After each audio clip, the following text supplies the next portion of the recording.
Hello, everybody. Welcome to a special mid-season roundtable discussion for Arena Football 1, hosted by 3 different platforms. We got a lot of Arena Football brain power here, guys. I'm Adam Snow from the world of football, who has drawn the short straw and gets to do this wonderful intro. Joining our panel tonight, guys, are a bunch of heavy hitters. All right, I'm talking the heaviest of heavy. We got Tim Capper from AF1 Fan Zone alongside Scott Burke from AF1 Fan Zone. Gentlemen, how are you guys doing? Doing great. This is always one of my favorite times of year when we get to do this. My brain's hurting me.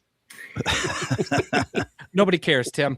All right, moving on. We have Joshua from Rebound Off the Net. Josh, this is the first time we've interacted. How you doing, bud? How's everything down there in the great state of Texas? Doing great, man. Glad to be here.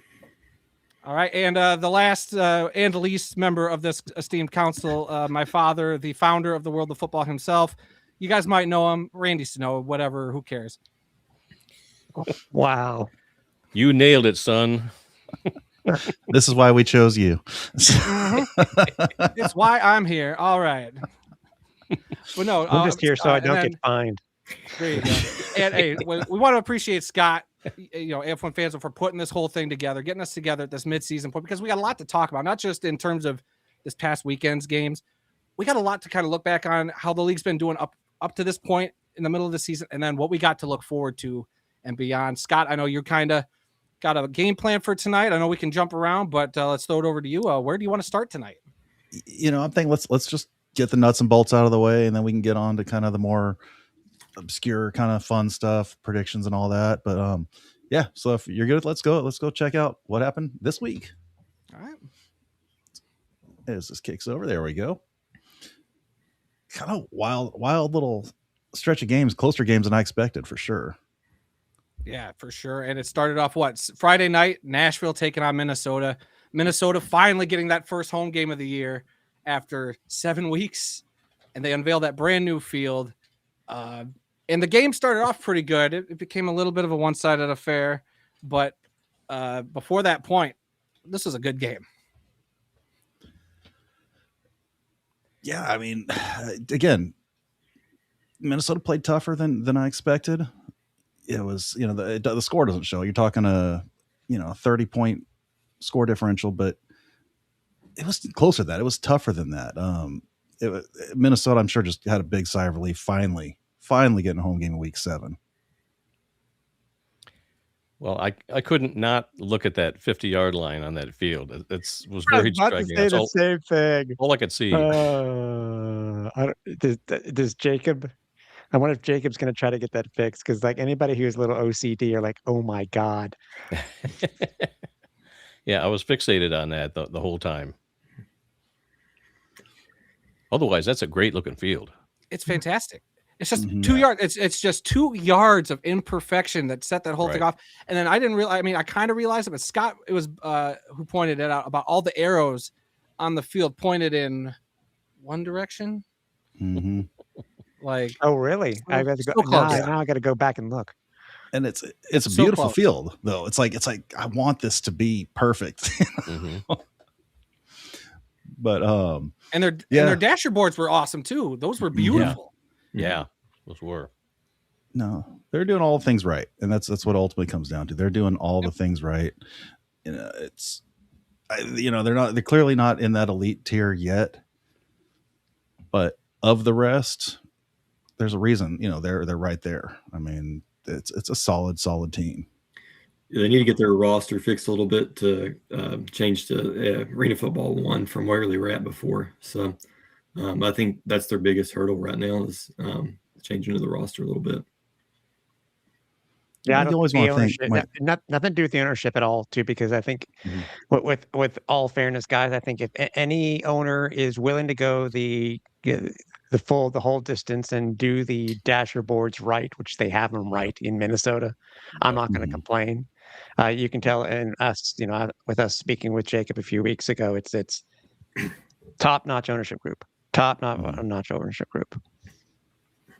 Well, and he didn't order the field that way. It's not like say, hey, I want 2 extra yards of dark green, and I want everything. So that wasn't something they planned for that to happen. But these fields don't just show up overnight. So to get something like that fixed is is what it is. You know, if that's the worst thing they have to deal with field wise there, that's way better than we've seen in the past. That's for sure. Oh, sure. And once we get to last night's game with Oceanside, there, speaking of fields, there's a comment last night during the broadcast, which I'll bring up. But you got to, as I said, it's just a matter of Minnesota getting it all together. I mean, again, like the Kentucky game last night, the score is not really indicative of what it was because it was a damn close game. Michigan, Oregon it should have been, I'm sure you guys will be talking about it more, but it's 20 points is misleading also because, yeah. And then Beaumont, Washington. Is this Washington Wolfpack team finally getting over that hurdle, even with the loss? What a way to lose, too. We've had so many last-minute wins or last play wins, and this one literally went down to the, last play. Hey, they're scoring. Like at one point, that was our only criteria for Washington is just score. So yeah, in the last year was terrific. So yeah, they've made it a long ways since then. So did they get that hurdle though, guys? Because I was saying, Scott and I were saying last week, they win by 60+ points last week, and this game versus Beaumont was the litmus test. Even though they did lose, has Washington gotten over that hurdle, or is it still, to you guys, is it still on a week-to-week basis to make sure that that this team stays consistent? Well, I don't know. Yes, they have been playing well, but I don't know if they can keep it up depending on what their schedule is. They may take a step back next week. I don't know. I don't know who they're playing next week, but they've been down for so long that to say that they've completely turned the corner yet, I don't know if I would go that far. But they're definitely playing a heck of a lot better. Yeah, I think we'll see the next few weeks. Next 3 weeks, they got very winnable games, and then they close out the season with kind of the top teams, Nashville, Albany, at the end of the season. So I think we'll see in the next few weeks if they can get a couple wins out of here. We got 2 more Oregon matchups, so that's going to help things. And that will help tremendously. I think they've overcome a hurdle. I don't know if they've overcome the hurdle. I think they've kind of figured a couple things out. They got the quarterback position. It seems right. I feel like that position was a bugaboo last year. This year, kind of got him at least because I know there was that tough game he played against Nashville where they only scored 3 points. But I mean, you were at that game, Scott, and you said that they were moving the ball. They were doing a lot of right things. They just didn't finish. But now that they're finishing drives and they're actually kind of figuring stuff out, or maybe this quarterback figured stuff out for this team, it's kind of, rippled out to everybody else, and they seem to have clicked enough to at least be very competitive. You don't take an Albany team, regardless if they had to travel like that. I don't care. You took an Albany team to the fourth quarter, and that's a tough ask in this league for the last couple of years. So there's some stuff for them to hang their hats on. Still a ways to go, and this next stretch is big for them. Like you said, they got the easy. I won't say easy, but they got the double matchup with Oregon. Teams that have only had one win, with the exception of Michigan now, who got their second win. So it's all in front of them. They just have to answer the bell. I mean, their toughest game comes in week 13. I mean, that's a heck of a stretch to not have to face any of that top tier elite team group of teams. So I mean, there's an easy path to the playoffs for them. Let's just put it that way. So they're all, I think, in the same stratosphere, with all these 1-2 win teams. I think they're all fairly close. Yeah. So nothing's easy, right. But I just think this year for the AF1, the discrepancy between the top and the bottom has drastically come down. We saw Michigan take Albany to the wire last week, and Michigan at that time was the last place team in the league, Albany the best. I think there's a lot more of that now. It's any of these teams can win any given week. It's just a matter of, can they play consistently and stay on, as we've said on our shows, can they, keep their P's and Q's in line? Can they, play as good of a game as they can possibly, because you need that against the top tier teams in this league. Yeah. Well, and speaking of taking teams, pushing teams, last night I know not a lot of us got to stay up that late to see how it wrapped up, but the Kentucky Oceanside game had an hour delay. We still don't 100% know why, but there was an hour delay on that game. And again, one of those score doesn't quite show how the game was. 20-point win for Kentucky. That 20 points didn't come till the very end, the very, very end. Oceanside pushed them again more than I expected to see. Oceanside's built a powerhouse. They're scoring points. It was a good game last night. I stayed up to watch the whole thing. I was doing something else at the time though, but it's kind of shades. If anybody goes back as far as I do, I think Randy, you would the old AF2 late night viewers club when Hawaii would be broadcasting over on Nifty TV, and everybody would stay up, and because of the 6-hour difference at this time of the year, it'd be like 2 a.m. to watch the Hawaii game or something like that. So it was good. I as I said, I think besides that little glitch at the beginning, which nobody knew what the hell was going on, again, it's funny to say that I honestly think that Oceanside is the best one-win team in the league. It's weird to say that type of thing, but we know Jerry Kurz was there last night. One of the funnier things, if anybody watched it, you got to go back and watch it, is that he was interviewed in the fourth quarter, and you could tell the guys in the booth know about arena football-ish. But the guy, the guy went, well, they're questioning something last night, and it's like, dude, don't you know the rules? I'm trying to remember which one it was, but it was like, don't you know the rules? He was questioning fan interference. A fan knocked the ball back into play, and it was intercepted. And he goes, well, I've never seen that. I was like, what are you talking about? You've never seen fan interference before. It's a replay of the play. The play didn't count. Anyways, so Jerry was there, interviewed, and he asked Jerry, so how long have you been involved with this? Well, it was right after getting done saying the league's been around for 40 years. He just finished saying that when he asked that question. Yeah, and Jerry, without missing a beat, 40 years. So, quick aside, it was mentioned it looks like that Oceanside has a new primary sponsor, and they interviewed him last night. And he said that by the next Oceanside home game, that there will be a quote unquote new field.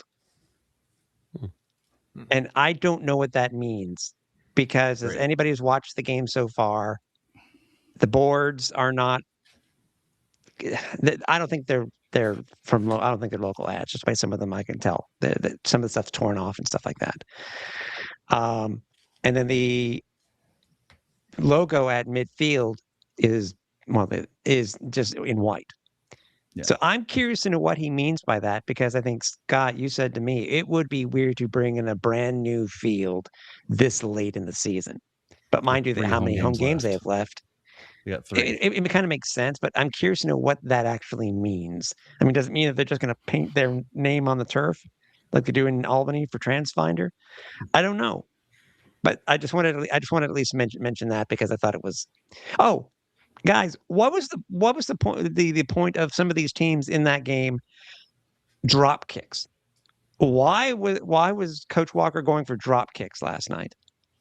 And I think Oceanside was too. It didn't make any sense, because I think if near the end of the game, before Kentucky went ahead, Oceanside could have been, I think, at least tied or ahead if they hadn't tried those drop kicks. And considering who their kicker is, I'm very surprised that they did that. Well, I will say Henry he's coming back, and actually we're scheduled to talk to Henry next week on Fan Zone Live. He's got just an absolutely incredible story. He missed a couple extra points in the first game. I think he missed a couple last night when they've been held. His drop kicks have been making it.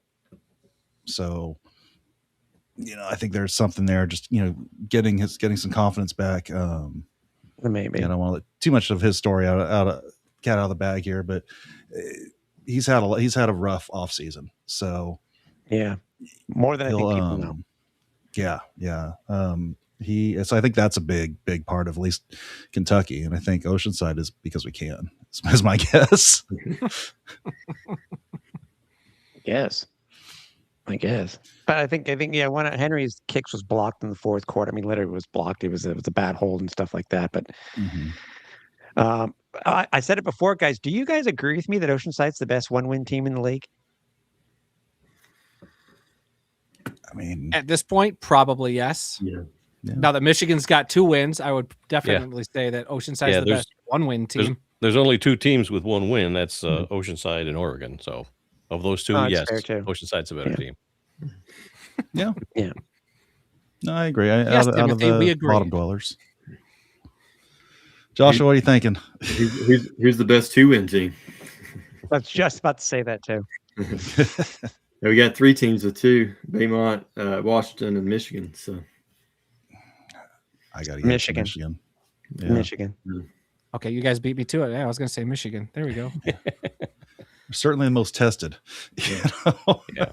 Especially how they played Albany, like, went Castronova back too. That was played a close game. So they've made enough changes in Michigan that I think that this upcoming game against Nashville in a couple weeks will tell a lot about this team.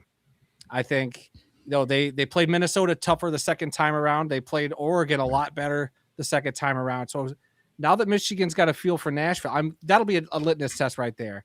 If Michigan can keep that game a lot closer than it got away from them the first meetup, and they play Nashville really close, then or even beat Nashville, that'll say a lot. Michigan and Oceanside, as far as I'm concerned, are the only true expansion teams this year, in my opinion, because Kentucky pretty much took a whole bunch of the Firebirds and established coach, and they just built a great team that knew the game inside and out from the go. Oceanside had to create a team with a lot of local players due to the cost of living down in San Diego. And man, their offense is amazing, I think, due to that. And the fact that it is done with locals is absolutely incredible. Beaumont came from another league. They had players, coaches already established. Minnesota's a remix of an existing franchise. Not the same, but not that far off. So they had a lot of pieces in place. But yeah, Michigan and Oceanside, the only 2 that I really consider true expansion teams because of how they were built. And it takes a while to learn the game. It's a fair assessment. I would probably still put Minnesota up there coming from TAL because, Beaumont's coming from the NAL, which was at the time it was arena style football when they played. So Ish. Ish. I think I would add Minnesota in there too because TAL is a different, no pun intended, monster in itself. So, oh, come on, Tim. You know that was intended. It worked. It worked. By the way, guys, real quick, because I know you'll be mentioning it on your show this week when you do your recap. But talk about the Michigan-Oregon game. I mean, is the score, because obviously Michigan was up by a lot more. Is the 20-point win flattering for Oregon, or were you at any point kind of concerned considering how much Oregon came back? Dad, you want to start off or you want me to go? I can start off. I wasn't too concerned that they were going to win the game, but yes, they did come back considerably, and they did make it respectable. But even the final score, you have 53 up there, and everybody kept saying 54, and right after halftime, there was a mistake by 1 point. They added 1 more point to Michigan's score, and Adam and I both knew it because we were at his house and we were watching it together, and we said, no, that's, that it was 30. They had 30 points at halftime. Then they kicked a deuce to kick off the second half. Then they scored a touchdown with an extra point. That's 39, and they put up 40, and they maintained that through the rest of the game. And it wasn't until today, Adam, that they finally fixed it on the today or yesterday. I think it was yesterday they corrected it, or this morning. I don't remember. I was kind of I might have slid into some DMs and sent a video clip of the extra point. Guilty as charged. But no, I think even with that extra point, I don't know. There was a call or a play at the end of the game that I wasn't sure. I wish we could have gotten a better review or a better look if there was a play that kind of went Oregon's way. It was called a backwards lateral, and Michigan kind of stopped. They thought it was an incomplete pass. Then all of a sudden, Oregon runs it back for a touchdown. So that was kind of a fluky, kind of one of those plays that happens where like, wait, what just happened? And it got away from them. Otherwise, I feel like this would have been a little more of a blowout. Michigan probably would have gone down, punched it in to get at least over 60 points. And then it would have been 60 to 20 something. So it would have looked a lot worse just on that one drive alone. So I don't know what the deal is in Oregon. Like, we love ourselves some Dalton Cole. We're Dalton Cole fans, but something is amiss with that team up there. They just can't.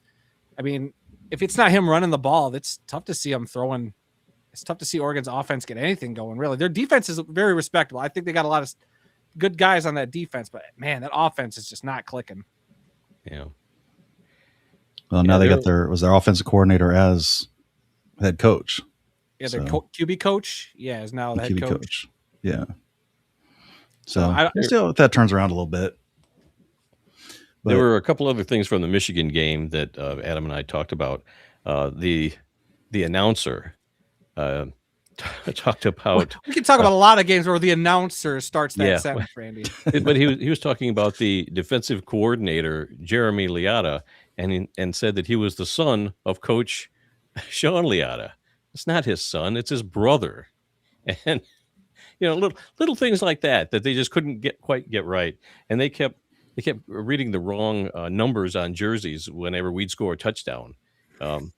They said it was they were mistaking number 11 for number 0 for whatever reason, and they did that a couple of times. So say what you will about Oregon last night. They were out, without their scoreboard and without an in-game clock. That was a big issue last night too. Yeah, we never knew what time the other it was night in the game. Yeah, so they every once in a while would tell you there's 1 minute left in the quarter. Like we at home didn't even know it. Sometimes we're like, are they giving them like 20 minutes to run this quarter just to get some points? Like, it was the same way in Oceanside too. I wish Oceanside would get it together. We know they have a score bug. They can put it up. Yeah. But so that Kentucky. Oh, go ahead. So that Kentucky game, also had a little more significance. Sorry, not Kentucky. Nashville game. Coach Arbette, his 200th career win. That's, man. I mean, awesome. Then Tim, I'm gonna put you on the spot. Do you know offhand the record? Mark, I'm 211. 211. So he's closing on that fast. Yeah, he should get there. And by the way, arena football. Don't come at me saying Coach Kevin Guy. That's including his indoor record, his indoor stats. This is just arena football. Yep. AFL, AF1. And I mean, what can you say more about this guy? The guy is an absolute legend. We're fortunate to have him in the league with us again. Mm-hmm. Oh, heck. Did you see his custom number 200 jersey he got after the game? He was holding that up. Oh, gorgeous. Oh, I assume was that a Royal Retro product. I assume. I didn't see it. I'll have to go and take a peek at it, but that's you cool. should, yeah. Oh, it's on social somewhere. I don't know if we shared it on the World of Football Facebook or not, but yeah. Oh, it was so cool. I was like, we could put 3 numbers on jerseys. That's pretty sweet. So yeah, just congrats to Coach. Great guy. Good to see him hit that mark. And I mean, I don't see any way that the all-time arena football record doesn't stand. I mean, like it's going away. 2 more seasons, you never know, dude. It's possible. It depends on what coach decides to do. I mean, however he finishes off this season and from there. So at this point, he'll only need half a season next season to hit it. Yeah, it's very possible at this rate.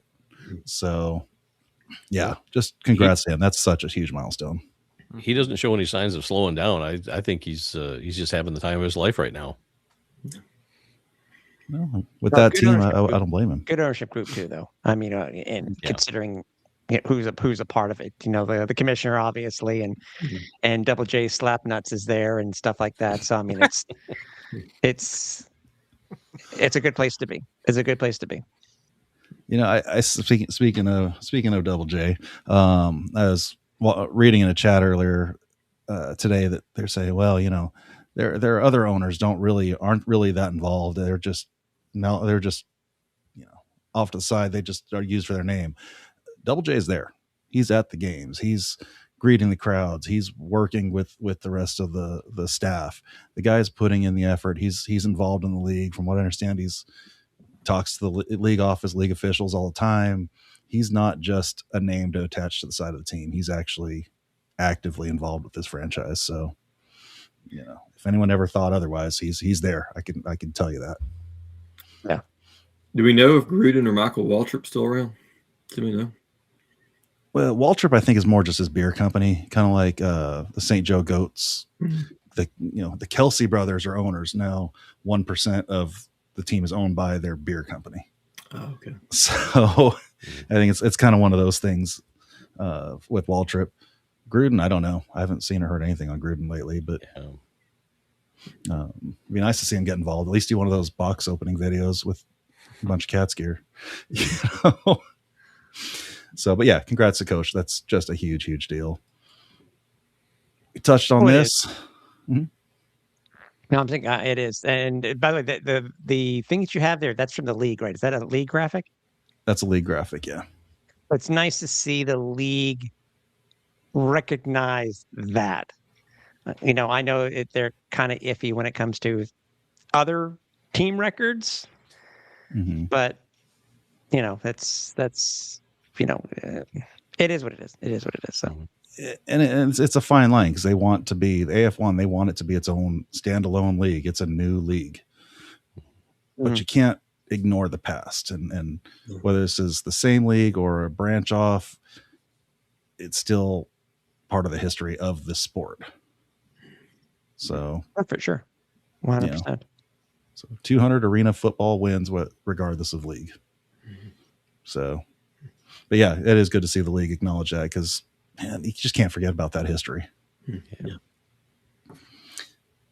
Standings, any surprises here? Kind of, I think.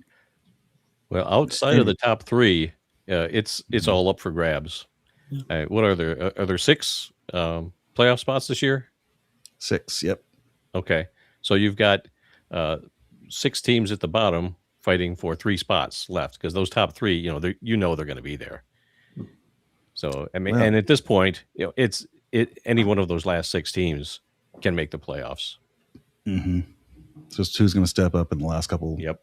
Well, last half of the season. We're at the midpoint, so the last half of the season, who's going to step up? Can anybody beat the top 3 teams though? Out of the bottom 3, the top 3 teams. Yeah. Albany. Let's see. Albany's undefeated, and Kentucky's only loss was to Albany, and the Cats' only loss was to Kentucky. So they're keeping it amongst themselves. Yeah.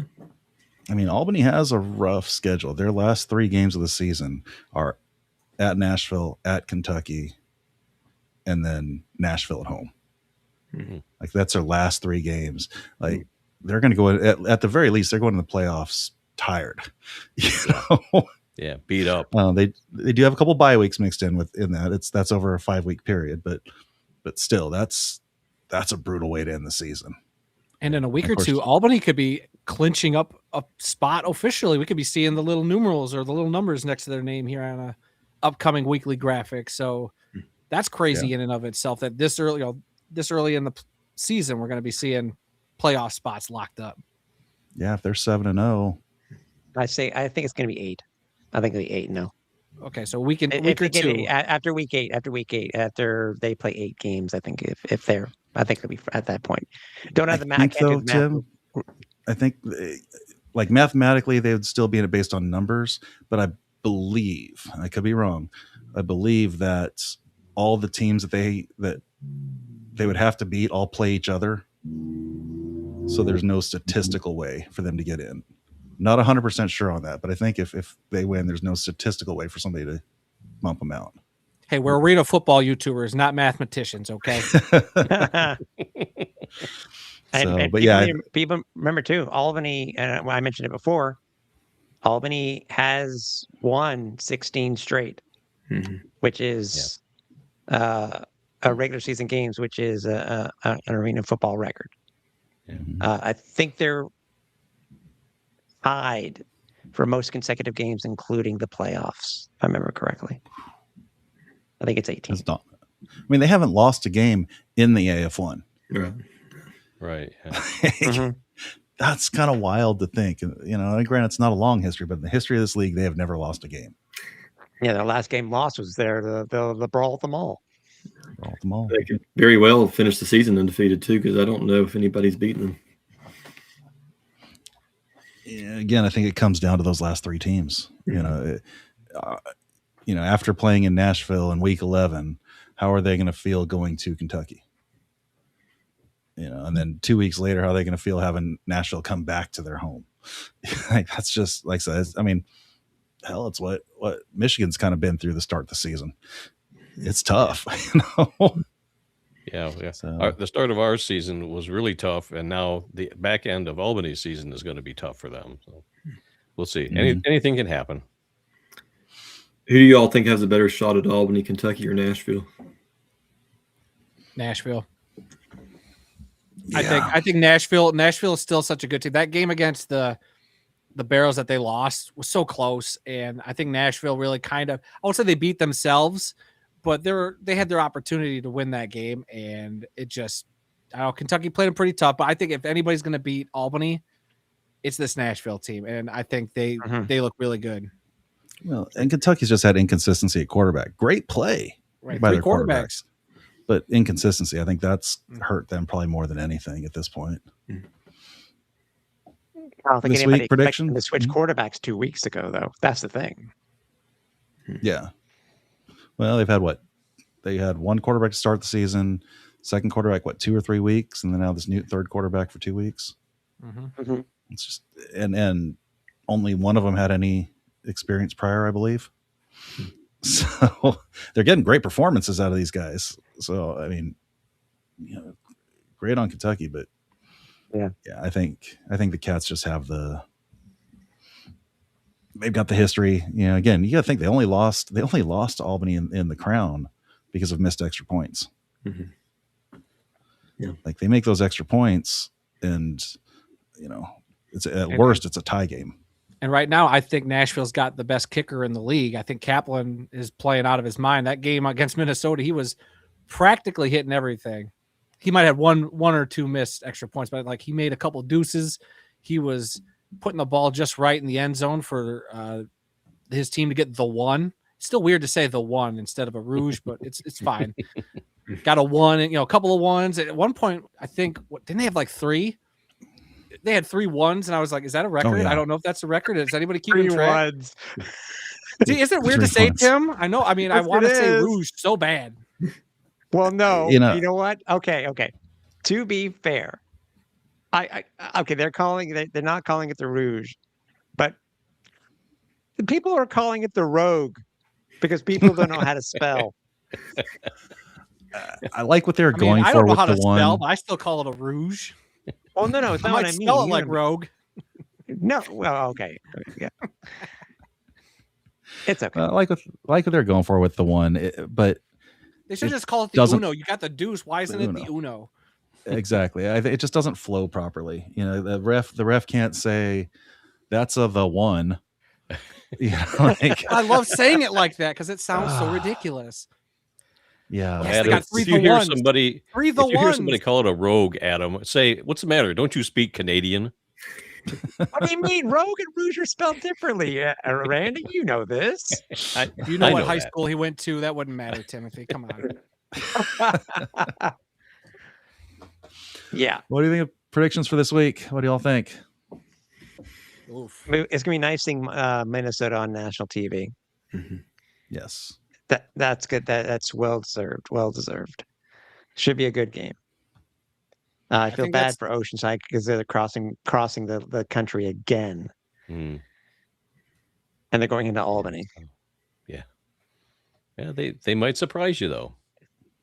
Oh yeah. The question is how, with Albany being off a week, will they be rusty? Will it be another one of those instances where they're crap in the first and then they're good in the second half? but haven't they been doing that for 2 years now? Yeah. Like, Yeah. Well, I mean, they did that all it last seems season. like when too. they It's travel oh, quite a they're going to bit, when get they him. They're travel going to quite a get bit. him. And then boom. At home, they've not had that problem as much though as they have on the road, though. So Yeah, that's going to be rough on Oceanside. And then, of course, matchup number 3, Washington, Oregon, 3 of 4 here. And who knows how that game will go. That game is like the Bermuda Triangle of arena football. Like, I don't know. We could think one thing going into that game, and it could be the total opposite. Like, I didn't expect Oregon to get 79 points put up on them last time.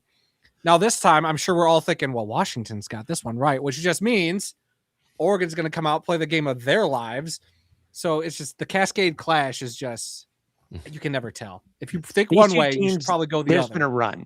There's been a run. There's basically been a series of wins by each of these teams throughout their head-to-head over the last 2 years. I think it was Oregon first 3, Washington last 3, Oregon, and then now it's Washington. So we'll see what happens. But it's another test. How good is Washington, depending on what happens here versus Oregon? At least show, I mean, consistency, I think, is what you're going to look for if you're Washington. You know, I don't think beating Oregon, I don't think is a statement other than we're being consistent. You know, I don't know about you guys. I think Oregon, I think someone else mentioned this in chat that I got Oregon last on my list for power rankings. I do too. Yeah. I did too. Unfortunately, yeah, I would put them at the bottom as of right now. Mm-hmm. And so beating the last place team doesn't give you the big push that you want, but you got to beat them. Yeah. You know, that's all it comes down to. You got to beat them. And if they do, that's consistency. It's another notch on Washington's belt, another distance from that 3-point game. Which, sorry, Coach Wells, I keep bringing that up, but that's a big story this year. You know? But and I think Minnesota's playoff chances. Well, I think Minnesota will probably make the playoffs, but I think to tell how they're going to play against those other 3 teams. I mean, this is Kentucky, so this is their third of those top 3 teams they're going to play. You know, Albany took care of them. Nashville took care of them. I'd like to see them show a little bit more improvement in life against Kentucky. They let a lot get away from them against Nashville. Otherwise, they were in it for a little bit of that game. That score might be a little misleading, but they were in it for a little bit. But then Nashville just did Nashville things and pulled away. So I'd be curious to see how Minnesota comes out against Kentucky, because I don't know, did Javonte Johnson get hurt? Because he didn't play that last part of the game. I wasn't sure if he got hurt or if he got pulled. I didn't notice. Yeah, either way, that's a pretty big loss for them because he's a generator, he's a points generator. They still do have to play the Cats and the Barrels again this season too. So for all those other teams behind them, it's not impossible to catch. True. But I mean, Minnesota's got pieces. They got a lot of guys like their running back, Brooks, right? He's played absolutely out of his mind, like stud. So I don't know if that's the recipe for success, is being a little more run heavy. I mean, they've tried, and we've seen the results.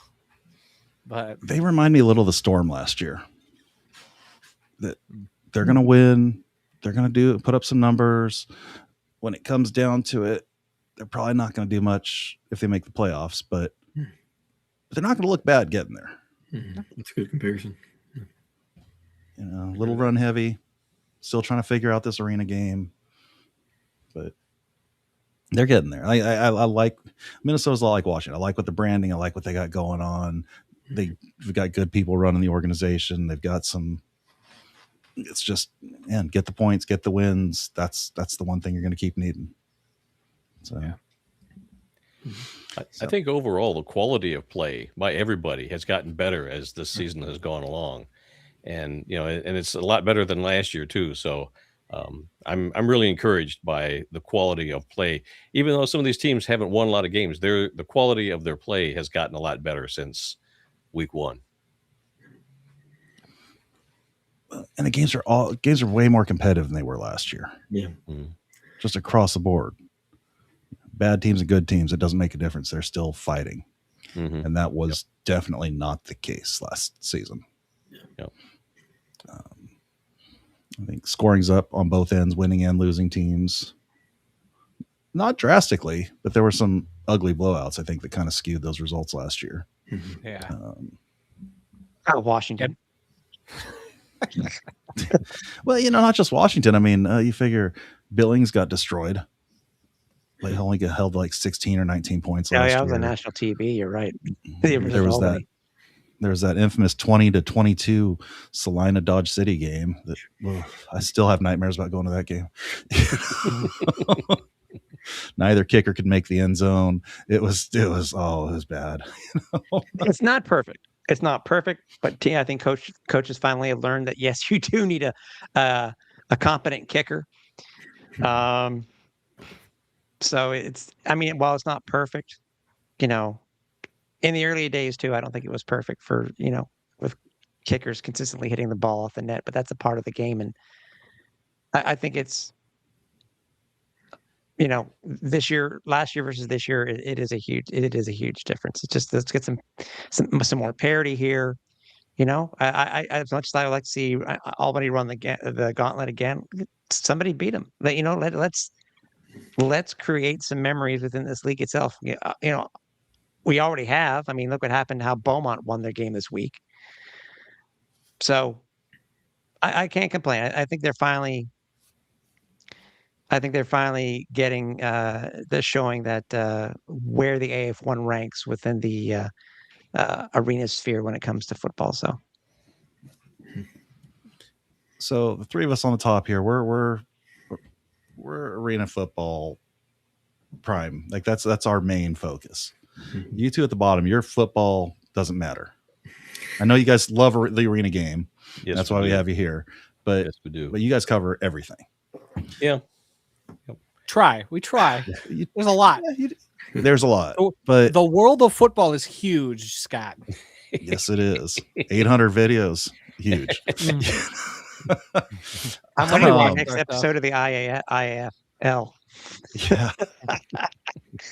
Well, we've been invested in arena football since 2000. So this is 26 years that we've been invested in arena football. We love arena football.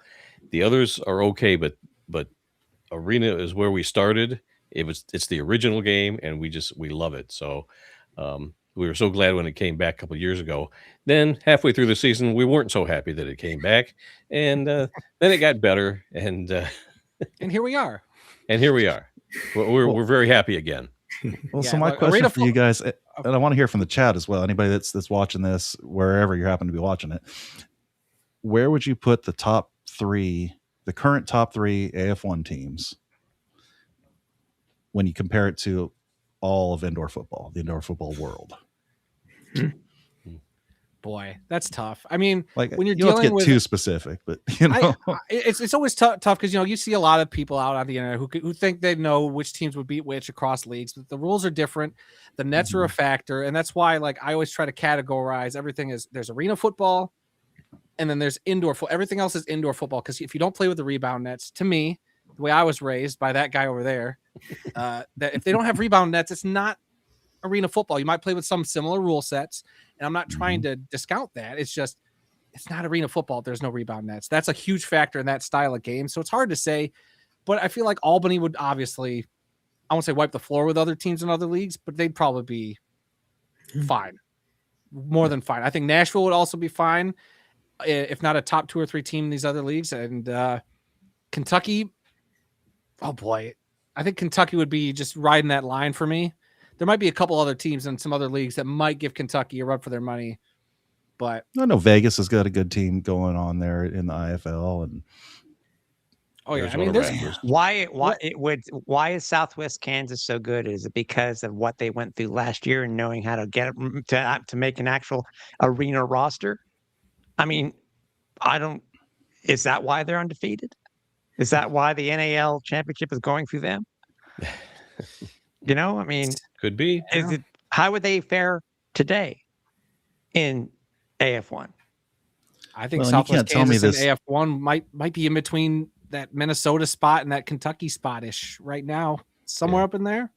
Well, you can't tell me that the Southwest Kansas team is better than last year without Jalen Morton.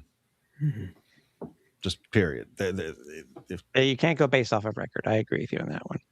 Because it's funny. Them and Albany had some great matchups last year. You also had a blowout. Yeah. But yeah, you just can't, like, it's so hard to compare. But I don't know. I look at these top 3 teams. Now the others, mix them wherever you want. But I think these top 3 teams, in my opinion, are just, I feel like they're almost heads and tails above everybody. I think a team like Vegas would give them a little bit of a push. I don't think Southwest Kansas would, even if they are undefeated.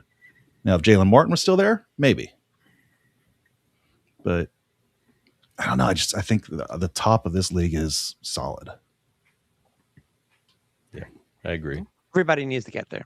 We'll see. As I said, if Washington continues the way they are with the continued scoring, I think we're going to be a little bit more happy. I'm sure the ownership will be more happy there too. Now we're going to beat up on Oregon now. Yeah. Yeah. Well, I mean, you get what you get for now. Mm-hmm. I mean, it is what it is. We need some more teams out west.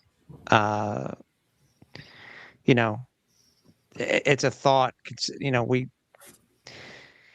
hear bits here and there. It's like, where is this league going to go? As Jerry said last night, they're going to go slow, which is not something that happened before when it came to arena football. It was like, oh, you have $500,000 here's your team. Mm-hmm. So it makes me wonder, where will it match? Where will these teams? Obviously, it comes down to ownership group, but it's I'm sure that tough. could be a topic too, because you've seen with all the announcements for the other leagues of where they're planning on going, and who would have thought potentially there's going to be a team in East Rutherford. I can only imagine if that's the case. Yeah. So, and it won't be the Izod Arena. Let's make that clear. They're not going to the Izod there's Arena. no way in hell. No, they're playing in the mall. If they make this team happen, they're playing in the mall. Now, I've gone on record and say I think it can work there. They call it the American Dream Entertainment Center. Yeah. Well, I've said before, you can make a team work there. I truly believe you can make a team work there, but you've got to have the right type of ownership.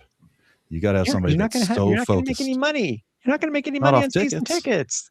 Yeah. No. But with all the potential sponsors in that one building, there is no reason, if you've got a good enough sales team, that you can't just rack in all the sponsors in the world in that building. Pay all your bills of sponsorships. I mean, but you got to have the right kind of ownership group that can hit the pavement hard in that building and make it work. So, yeah. I mean, obviously, I don't have a team. Scott, you've been to many games. I know, Josh, you have. And obviously, Snow Squared, you guys have too. If Randy and Adam, if you guys were specifically to give a comment about the what you guys have seen when it comes to the Arsenal and stuff like that, give us one positive and give us one negative that you yourselves have either seen or noticed or whatever it may be.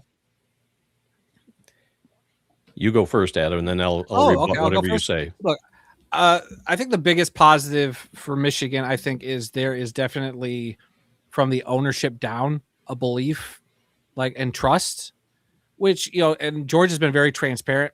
He's not happy about losing the games he's lost, but he's put a lot of faith in Sean, and I think that's refreshing in this type of league where, you lose 5 games, that coach is, never mind. Nope, we're moving on. Something's got to change. But he understands that they're an expansion team and a lot's got to change. But I think that's a positive, having an owner that understands that and is willing to ride the rough patch and, not discard the whole season because of a few rough games, is a big positive for me. I think having that ownership group is the big positive. The negative I've seen at these Michigan games, I'll be completely honest, is unlike Kentucky, which we were at Kentucky, the Michigan merch has been very, lack for a better word, non-existent. Yeah. I don't know if they've had an issue with a vendor because, Dad, you've been to the last couple games. Merch started off, they had a vendor, and then all of a sudden there's nothing at the games for fans to buy t-shirts unless it's being thrown into the stands, I think. So that's definitely something they got to just work on. I don't know if there's a plan for the rest of the year to get that turned around. I haven't talked to George about that, but that's my negative so far is they need more merch. I think they need something else like that for people to represent their team and not just have to go to Royal Retros, which is putting out great product, by the way. Yeah, the merchandise is a big problem. Like you said, we went to Kentucky and they had every kind of souvenir that you could think of. These coins were things that we got while we were there. Yep, we love these coins. They were made by a guy down there who had cutting boards with the Kentucky Barrels logo etched on it, and he does like laser etching on cups and all kinds of stuff. And these were fantastic. And the first couple of games at home, they had a T-shirt and hat vendor, and it was some guy that they knew that was creating these things, and he created some special T-shirts based on the logo. They were great, and they were there for the first couple of games. And then after that, there was we didn't get all the details, but there was some kind of falling out with that vendor, and they're not there anymore. They've been replaced by a beer stand where they used to sell the hats and T-shirts. So that's a little distressing. But I think the positive thing about this team is they are becoming a representative of their head coach. I mean, they're buying into what Sean Liotta is selling, and everybody is behind, and they're trying to do their best to implement the plan that he has. And so that's the big positive for me, is that they're all behind the coach. Quick shout out, Murphy Engraving. Oh, As I say, yeah. Yep. Got mine right here. Hey. It's funny you guys say that. Have you seen the new tumblers that Royal Retros is selling? Yeah, that's great. No, I haven't. All Randy, hit teams, the affiliate link, Randy. Come on, what are you doing, bud? all teams, including AF1. That looks good. I'll tell you one thing I got to do this last Barrels game. It's the first time I've brought it out. I got one of those loud cups. I don't know if you guys have seen those. I've heard about those. Yeah. Yeah. What's it called? Billings had them. Could not get that name out. Billings had them, and they actually sold them, and they're great. They're not as loud as you'd think they would be, at least, especially not in arena. My cowbell was way louder, but it's fun. So that's something, and I know they do team things. So I know we get team folks watching this, execs watching this. Reach out to those loud cup folks. Get your sticker on there. Start selling those, because a solid buzzing every time your defense is on the field is not the worst thing in the world to have. So. Do we need to bring back the Thunder Sticks? Remember when we'd get the Thunder Sticks from Net we had Wireless them. or whatever? So maybe I we need hated to bring those back. Yeah. They're giving them away We in had them in Nashville last next home week. game. Last week. Yeah. Mm-hmm. Didn't care. Either that or the Vuvuzelas or the Hornets, whatever the hell you want to call them. Chazoon type. Yeah. I had a cowbell from a drum set, and and I found out that the threads on the back of the cowbell fit perfect. A little stool leg from Home Depot made a nice little handle. Beat the hell out of that thing, and you could hear me across the arena and back. Do we really need more cowbell? Yes. I don't know. The answer is yes, all the time, always, Randy. See what I gotta work with? Oh, I made some people angry over the years with that thing.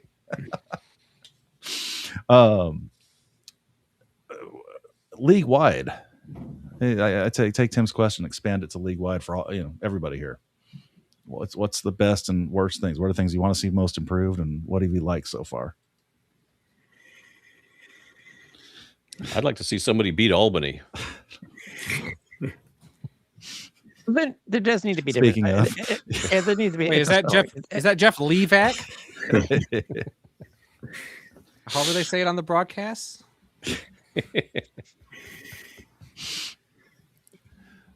Tim, what are you thinking? I'm liking the partnership with Vice again. I'm happy with that. Mm-hmm. HTN. I like. I understand that with a couple of the other locations, it's not the case where it looks like it's never going to be an HTN broadcast, one of them being Oceanside. But that's okay. At least it's still on YouTube. I don't know. I just want good games. That's the main thing. I just want good games. Still, for me, the plus is still league headquarters. Yeah, I've always said I think Jerry's been around for as long as he have. How long have you been around, Jerry? How long have you been doing this? 40 years. 40 years. It sounds like Jerry's trying to, and I said this a couple of times, I think Jerry's trying to right the wrongs that he may have done in years past. But he also has a lot of good ownership behind him in the league headquarters. He has Gary. He has Christie. If you were to add up the years that they've been involved in arena football, you'd be well over 100 years of experience. So it's just a matter of getting better. As I said, it's not bringing in an ownership group just to bring in an ownership group. And after Scott and I talked with Jacob in Minnesota and the others that we've talked to, it's been a very transparent, and it's cool to see. It's cool to see that a lot of these guys are invested as much as they are, not necessarily monetarily, but just invested. Period. Yeah, because did I? And this is not a flex, guys.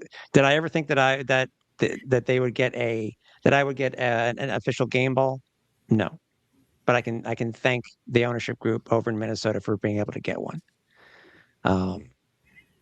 It's almost like the old days, guys. I don't know what Randy, what you would think about this. So there are a lot of similarities to the early days, but yet the ownership groups seem to be a little bit better.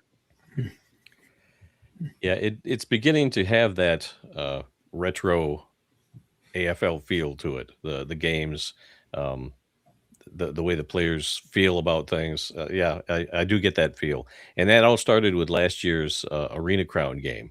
Adam and I were sitting there watching that game, and we thought, man, this is the old style arena football. I mean, back and forth and take it to the last play of the game. You don't know who's going to win. And they're both in it till that last play.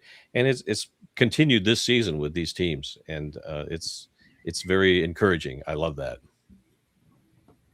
I think the standard of play across the league is my big positive. Everything has been up. Yes, there's been some lower scoring games, but guys, we have seen how many dudes go flying over those walls this year. I can't even keep counting anymore. It's been insane. And it's not because the walls are made of cow fencing either. Right. Yeah.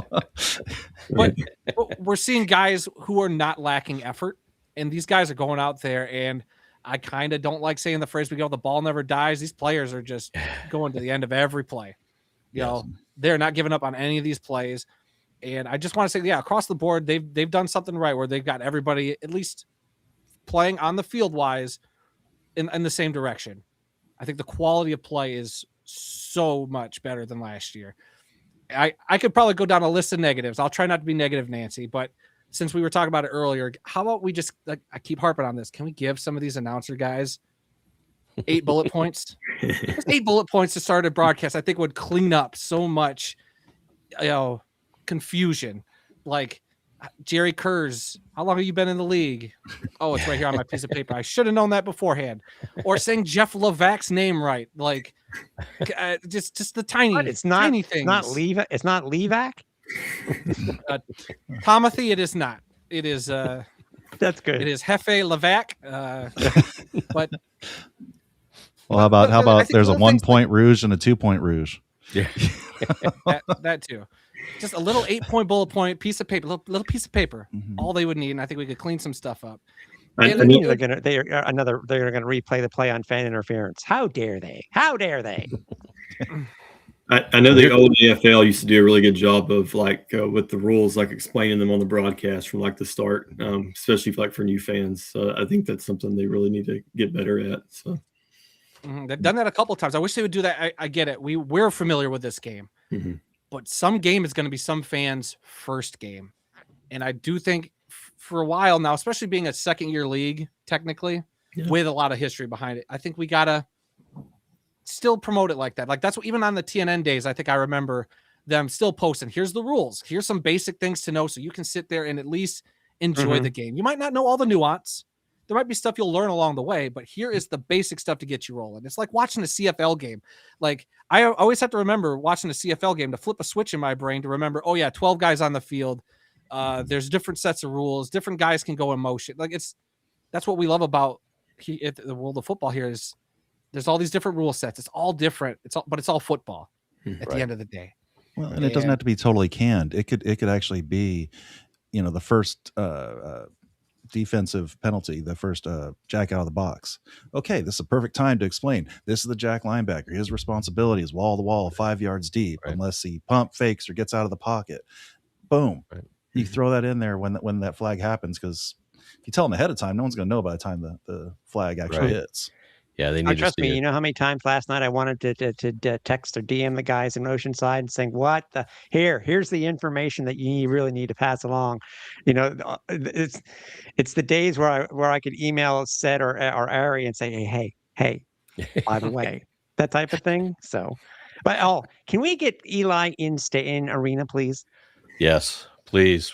That's because I feel bad for him because does he not have a clock where they are? Because sometimes I'm wondering, I feel it's like, Eli, do you know where we are in the game? And I feel that they don't have, they can't hear in-arena sounds. I don't think they can. Could be me who's thinking that, but I don't think they have in-arena sounds, because how many times has he said, I can't hear what the ref just announced? So, and I understand with Eli. I do love how he says, though, from here in the arena, it like when you're not there, man. No, but he's good at that. As I said, I mean, here's my suggestion. That's one down, I would say, for this year. I like having Eli on all the national broadcasts, but yeah. Well, here's my suggestion for the announcers. You know how Jerry Kurz gets together with all the owners before the season starts, and they do that AF1 college. They get together in Chicago and they talk about this and that. This is how you promote this, blah, blah, blah. They should have an AF1 announcers college. Bring in the people that are going to be calling these games and maybe show some games and say, here's an example of this. This is what the jack out of the box is, and whatever. They should do more to help these announcers. They can't just throw it out there and say, well, here you go. Here's your local guys, and with no training. They just need like one of those old like 1980s high school videos where you put in the the tape into the VCR and they play it in a 4:3 aspect ratio. And it's just, hi, I'm Tim Capper, and I'm going to tell you, Mr. Announcer, how to talk about arena football. And then you can do a bunch of shots Peter of Tim Puck putting in his leg up in like hockey Captain Morgan on NBC. We had somebody bring this up, and I struggle with this one as well. Fans being able to keep the balls again. You can keep the ball, but you got to throw the player back. That's how it was for years and years. Right. And I know these balls are expensive. That's changed. I really, as I said, out of all of us that are on the screen here, I don't know. With your insider information, Randy and Adam, have you been able to get a Arsenal game ball yet? There it is. Okay. But in full disclosure, it was more of a gift from the coach to my stepdaughter for her first game. Again, I agree. I think that's how it's happened. I think for most of us that have one, and I agree with you guys. I'm curious to know, what is the difference? Maybe it's cost. What's the difference between what it was with Spalding versus these guys from Team Issue? I don't know what the difference is. Well, every ball this year has got the team's logo on it, whereas in the past it was just a generic AFL or AF1 ball. And maybe they need to just. Do they just need to go back to that? Does it just need to be? Don't get me wrong. I love having a football with the Arsenal logo on it, and it's cool that they also get the sponsor on it. But do they just need to go back to official AF1 ball? Well, remember also yours is with yours has the Bet Rivers logo on it too, right, Adam? Mine does. This one does not. So this one I think was before the Bet Rivers. Interesting. Okay, because Bet Rivers is a national sponsor, and it's on. I guess we could say most of the game balls now. I guess I didn't know that. That's cool. So this must have been an early batch before. Yeah, maybe the Bet Rivers balls. So because I was wondering that too when we got that. So maybe interesting. But yeah, mine's from last year. So yeah, I'm curious. The league would be able to if we could just get some idea from that. I mean, that is a marketing thing. It's one thing we didn't ask. Did we bring it up last show when it came to game balls, Scott? Because marketing guy. No, actually, I don't think we did. I just think, I mean, the quality of football is great, but one of the other leagues, and I'll cover up logos. The quality of ball is drastically different, and I get why you could throw 50 of these into the stands and probably not be hurting for it. Is that a Biden ball? I will not confirm nor deny what okay, ball so that's is. a yes. I don't know how to pronounce it, but remember also, the last year of the Arena Football League in 19, they were with the same company. Mm-hmm. They were with the same company that they are now. Mm-hmm. So it's just something of the old game that's missed, drastically missed. Yeah. Unless the football budget was just way too out of control, and maybe that was a factor. I don't know how much money they were losing with balls in the stand. How many balls truly get sent up to the stands? More than you realize. Well, it's funny. It's that, and I think I joked about this last year when finding out that each team had their own game ball. It's like Pokemon. You got to try to catch them all. There's no way in hell. There's no way in hell you're going to ever get a complete set. It's not impossible, Tim. I mean, as a Pokemon collector myself, I mean, well, I would think this, and maybe it's something that the league needs to do. Now, yes, Royal Retros does sell an autograph ball now, which is cool. Well, and a lot of teams will swap you out the game ball for an autograph ball. Mm-hmm. So you're not walking away with nothing. Oh, yeah. But it's not the same. Maybe has the league thought, and maybe this is good, why not sell them on the team issue store? Mm-hmm. Never understood. You know what I mean? Yeah. At least they'd be available to buy. Mm-hmm. Well, Jeff, tell Sam to keep it in bounds, bud. 30 balls a game. That's insane. Yeah, and they're expensive. Have a talk with him. Like Brian said, and I'm assuming this is right. That sounds right. It's an all-other ball, 5 times what the other league uses. I don't doubt that at all. What was Spalding? Come on. Okay, I mean, Brian, maybe I'm sure he's on point, but what's the difference between that and Spalding? No, they were expensive back then too. But in Spalding times, we had, and I don't want to talk. And I'm not talking the ball. Yeah, I'm not talking the balls from 2 years ago. Those were a joke. Those synthetic balls were absolutely a joke. That's why the league switched to the alpha balls.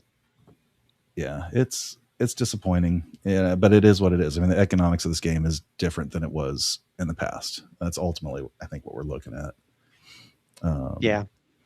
At least give an option to keep it. Yeah. Even if there is again, Jeff will probably be able to speak to this more than we know, because obviously there is more of a cost than we actually thought when it comes to these balls.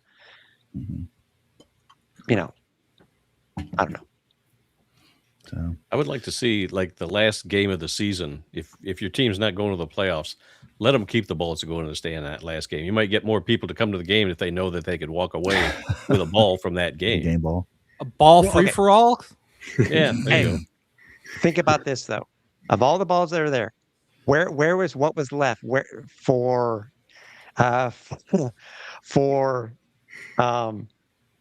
Southwest Kansas, for those other teams? Where are the Corpus Christi balls? Wait, you know what I mean? Mm-hmm. Mm-hmm. So, I think this pretty much nails it. You grew up, I used to sit front row in the end zone, right underneath the net, and I especially Kansas City had a big bucket with I beat on the end of it. I was making noise. I raised hell, But when that ball went through the slack net, I reached my bucket out and the ball dropped straight in, and it was beautiful. It's the games that I remember the most too. When I went to the game in '98 in Ottawa friend of mine, and nobody knew because it was just really it was a regular season game that was being played between New Jersey and Florida. Because my friend and I had gone to so many games, we knew we could keep the ball, and he came away with 2.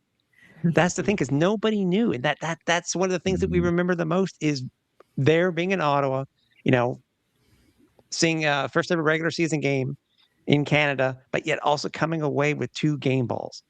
It's something you're going to remember, and that's almost 30 years ago when this occurred. Well, that kind of fits with Jeff's comment. Jesus. Coward. Don't let him comment anymore. Oof, Randy. Jeff, you can comment as much as you like, sir. Joshua, where are you at with all this? What's your highs and lows for the league? Oh, highs and lows for the league. Yeah, one thing I was going to say, Adam kind of hit on that a little bit. I think their marketing has been pretty good. I like the ball never dies. I really like that slogan. And I feel like their commercials kind of give a more retro, kind of the AFL feel. I like what I would have saw on NBC back in the day. So I really like that, and I like the kind of the direction they're going there. So I think that's probably one of my highs that's not been mentioned by anybody else. So. It's been long enough that we could come on. You have Jeff Fisher. Okay. And maybe you could easily use Double J also too. It's been long enough that they could recreate that ad that they did for NBC with Elway and Warner about the balls off, explaining the game of arena football. It's been long enough that that could be recreated. And can you imagine what they could do today with today's technology? It's just a matter of creating it. They can AI slop the heck out of that, Tim. I agree. Oh God, please God, no. Actually shoot the damn thing. Double J coming off the top of the nets. Well, no, if anybody remembers, I'm sure everybody here has seen the ad. It was perfect because, mind you, yes, it also introduced NBC. Who are going to be watching it on NBC, so it ran on national TV. But still, it's that type of thing where sometimes it is good to look to the past. There are some great ideas from the past. I understand you want to look forward, but that would be a perfect way to explain the game again. A perfect way to explain to explain this game, especially with the Nets, because they talk about everything there. Yeah, the one thing I wanted to add to that, and kind of more piggyback on what you said, Tim, about the positive side of what I've liked to see this year, or what I like that I have seen this year is the ownership. So I mentioned a lot about this guy gets arena football. Yeah, one of the guys we always talk about, this guy gets arena football is I'm doing good on words today. Coach James, Ron James. He gets arena football. He gets the culture of it. And, he's never coached for one of my teams. I've had not that many interactions with him, but the second time I saw him, hey, Scott, how are you doing? It's great to see you again. Yeah. Clicked the second he saw me. And, I wasn't doing shows like this back then. So there's guys that get it. And I feel like our new ownership groups, these new owners that have come into this league, they get the culture of this game. And it's nice to see that from an ownership group, because we kind of lost that for a while. We didn't really have that in 2019. We sure didn't have anything going on for 2024. But these new guys we brought in, they're good guys that care about their community, care about where they are. They care about this game. I mean, I see comments, oh, Nashville and Albany, they should just come to the IFL. They have no interest. They have no interest in playing indoor football. They want to be in the AF1. They want to be playing the arena game. And they've said many times, this is where we want to be. And like I said, they get it. And it's so refreshing to actually see that across the board. I can't think of an ownership group that isn't that way right now. But negative wise, broadcast. I think Timmy kind of nailed it. Getting all the teams on the same page with the broadcast setup. I think that's probably been my biggest knock. Still props to HDN though. Again, still huge props to HDN. No, it's not just because they're Canadian, but huge props to them, because to come in, whatever however they were brought into the league, it's worked well. I think it's worked well. And I think it's worked better than Evergreen. you know, they've been very open. I mean, they've put other, just like Evergreen did, they put other segments and stuff like that on their AFL page. AF1 page. Mm-hmm. So they're open to ideas. Mm-hmm. You know, they're open to thinking about asking Scott and I to do a halftime segment. They're just testing different things. You know, So, and that's what I'm saying is I want to see them more. mm-hmm. You know, I want to see Beaumont using them. I want to see Oceanside using it. I want to know that whenever I turn on an AF1 game, I know exactly what I'm going to see. Yeah, the production's the same, the score bugs are the same. That, you know, I think like we said with Darren a couple weeks ago, I want the McDonald's feel. No matter what McDonald's I go into, I order a hamburger or a Big Mac, I know exactly what I'm getting. It might be garbage, but I know exactly what I'm getting. You know, and I want that for our broadcast as well. I think that would make things just feel better across the board. mm-hmm. And it's not like they're open to a lot of stuff too. You know, try some new things on the broadcast if they're able to. I honestly, I would think if they were to try some new things, they would either be Minnesota, Kentucky, Michigan, Albany. Would try some new things where it's been, you know, the broadcasts have been basically the same every game. So, yeah. Oh, sorry, I got one more negative I want to throw out there. I want to see consistent netting. Yeah. Yes, The ball was bouncing off the net in Minnesota beautifully. It hit that net and it was a trampoline. That ball just shot back. You know, and then other venues you go and it catches and it drags in the rebound net and hits the iron and bounces up, which is cool. I like seeing it hit the iron, but the action it got off in Minnesota's nets were perfect in my opinion. It hit that and it just shot back. I want to see that. Still want to know where the hell Bowman got their version of the nets. There's quite a few of those out there. We just kept tracking them, finding old versions. That's version. Yeah, that was the second version that the league came out with. I wouldn't be surprised. Again, I've said maybe San Antonio. They got theirs from San Antonio or something like that. That'd be my guess. I'm sure Iowa still has their old ones. I'm sure San Jose probably still has their old ones stored somewhere. Albany at one point had 2 sets. So it could be Jacksonville's old set too. Well, no, Jacksonville's new set. Their old set was the radio tower. The new set for the NAL. The radio tower ones are the best. Those are the best. Yes. Well, especially the new ones. They're so light. They're so much better. I know. Such night and day. It's crazy. You know, if Jim Foster would have been able to make them that light back in the day, you can imagine how much money they would have saved. Oh yeah. Oh yeah. By the way, speaking of, props to Jerry for mentioning Jim Foster last night in his interview. He gave him full props about the game. So we haven't heard his name in quite a while. No. At least not from a league level. Yeah, and that's not right. There may be reasons. I know with Jeff Levesque working for the league, he might be able to give some more insight off air. I would imagine. I don't think he wants to. If there is any dirty laundry, I don't think he wants to put it out right now. DM us or join us after the show for off air, Jeff. I can send you a link. I'm sure there's a reason, but yes. I wish the league had given props for the 40th anniversary of the test game. It should have not have just been just us to do it. I wish they would have done that. But it's just arena. It's not, again, what started it all. You know, manila envelope and Jim Foster's multiple maxed out credit cards. And a U.S. patent. Yes, that too. Mm-hmm. But that's what started everything. I would love to know what it was. I don't know. Maybe I don't think there is that they've not been told to talk about it, but I wish sometimes they would. Just talk about history. You don't have to mention teams. Right. You don't have to. It goes to the Albany record. You don't have to. We're just the NFL still talks about the old time teams that they used to have, Canton Bulldogs and stuff like that. They've not existed in how long? That there you go. There's one other one too. The Ravens can't talk about the Browns though.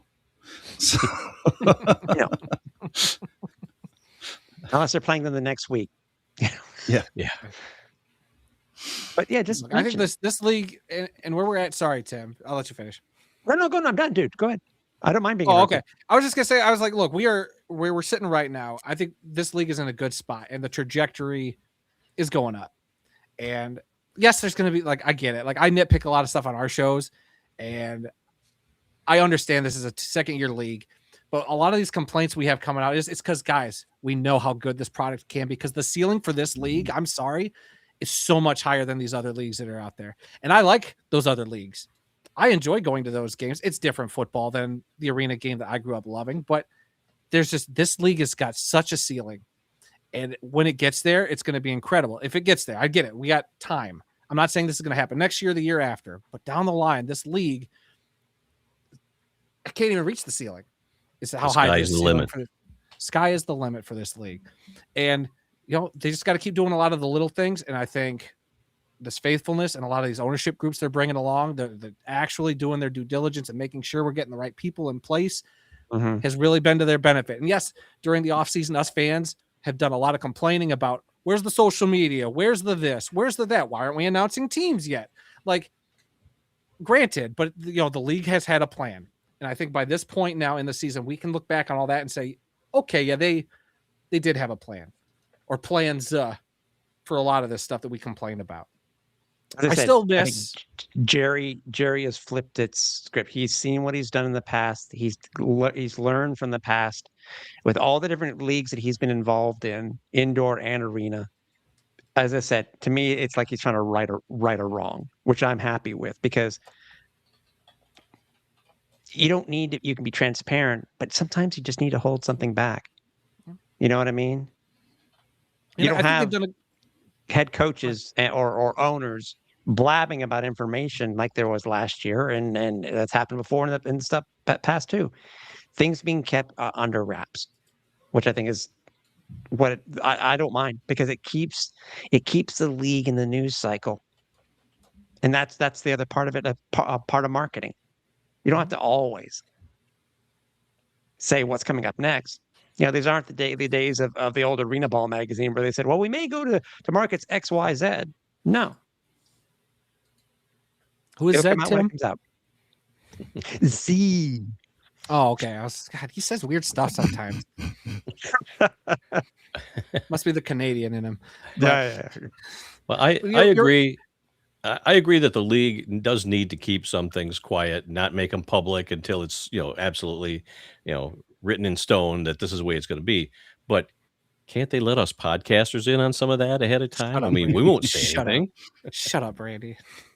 No, actually, okay. To be fair, Adam, I kind of agree with what your dad is saying because you have people who have been a part of new media for the longest periods of time. I've been doing new media for arena football and other stuff since 2001. You guys have been, the world of football has been around for 20 years. We were, podcasting before podcasting was a thing. They know our reputation. As an example, they wouldn't have asked Scott and I to do what we were doing for the couple of weeks that we did. We loved it if they didn't trust us. It's a matter of what can they let us know early where all the T's have been crossed, the I's have been dotted. It's about to be potentially announced the next day. What happens if something happens and they have to wait, which we saw. I think we saw that with quite a few things this offseason, which is fine. But they also want to make sure that they don't get screwed, which I get too. And my thought is this. You can call us new media, new media reporters. You can call us whatever you want to call us. I think it's a matter of trusting us in order to keep the information there. without it leaking. I think it's just a matter of, we all know this, guys. Sometimes it's who can report it first. Yeah. The league needs to trust it. It's a matter of they would be a source, like it would be for any newspaper. You have to be trusted by your source, and you got to make sure you don't screw over your source. I mean, does it mean that they won't throw us a bone? Doesn't mean they won't throw us a bone in the future. But again, I think it comes down to everything and what they can say too, by the way, because if there are some legalese that we can't mention that we don't know about, there's no way in hell they'll tell us for reasons. Well, let's throw out a hypothetical out there. I would love to have that type of bone where we could break something. Yeah, well, like so, throw out a hypothetical. Let's say, hey, the league puts out, hey, we're gonna put a team in Kalamazoo. We're gonna next year we are gonna have a team for sure in Kalamazoo. They've got the owner in place. The owner's got all the finances. Everything's good, but they haven't nailed down that arena deal. Well, once you've gone public with it, now the arena can say, oh, well, everybody's expecting you to play here, so rent just went up $10,000. Right. So everyone wants to know. Everyone wants to know now. Yeah. But you can really screw things up if you get stuff out too soon. Yeah, we've been told a few things in confidence, and we never said a word about it. I mean, Adam knew something before I even knew about it. He said that he wouldn't even tell me because he knew it was hush hush, and I didn't find out till much later. But yeah, I mean, all they got to do is say, "Hey, this is not for public release, but here's what's going on." That's all I want. Yep. Embargoes happen. As I said, I think there's a lot of stuff that the league wants to tell us. I think we've been teased with a lot of stuff off air and on air. But that's all that it is because everything is not finalized. So until it is, it isn't. Yeah. Mm-hmm. And they're doing a better job of that this go around. Oh yeah. And I think going into the next off season, I think a handful of us hopefully will be a little more, all right, let's just let them do their thing. And I'm not going to freak out about no news. Maybe sometimes no news is good news while stuff is working behind the scenes. I got one. I got one that I just thought of. Stats program. We know there's one out there. I think we got the things from Minnesota, links from Minnesota, or one of the, it's the stats program with the link. I'm sorry, but there needs to be some sort of improvement when it comes to the league website and this stuff. If you're going to have these stats programs available for people who want to watch the game that way, make the link available. Is it Minnesota? Who is it? Who released the ad? Link? That one link was from Minnesota's AF1 or their Facebook account. I forget which game it was. They put up a link and it was that live stats, and I don't know how accurate it ended up being, but it was available for people. I would love that too. And it goes to the question. We'll go with the national broadcast. Does Eli have this information in front of him? You know what I mean? Everything can make everything better. All the broadcasts better, especially when you have the live stats in front of you. Now, yes, they have to be correct. Yeah. But it's something else. I mean, I understand. Again, I know skeleton crew in the head office. I get that. But it's just a wish. And maybe this is even a bigger thing because it seems to be in indoor arena football is becoming less and less. Let's get the first league media guide since 2016. Even if it's a PDF version. Yeah. A QR code you can get at the game. We've seen our local college, Western Michigan. You go to the game, it's no longer programs, it's no longer that stuff. It's just a QR code when you go into the games. Maybe that is exactly a route that could go. Yeah. And with the stats thing, I want to jump on that real quick, Tim. I'm not going to go on a whole thing about stats, Jeff. We don't need this. I need that. I would love that. I've got that. Rainey's got 3 of those. I loved those books. But anyway, I do too. I got a ton also, but I also have them. It's also easy also to check if it's in PDF format, because then you're able to do a search and find something almost immediately. Right. Yep. That would be nice, because I missed the days when Dad would cover the Rampage for Arena Fan. Arenafan.com. Yep. We would. I would meet him down on the field after the game, and he would always make sure when he left the press box, he would come down with printed off stats from the game. Right there, I could look and see who had the game, like what was the stats for the game, and they were right there by the end of the game. And that would be nice to even know in arena, like what happened. Yeah, and they've had to make adjustments this season. They haven't been dead right when they've been, but they are getting better. I will give them. That. Yeah. They are getting 100%. better about getting the stats out.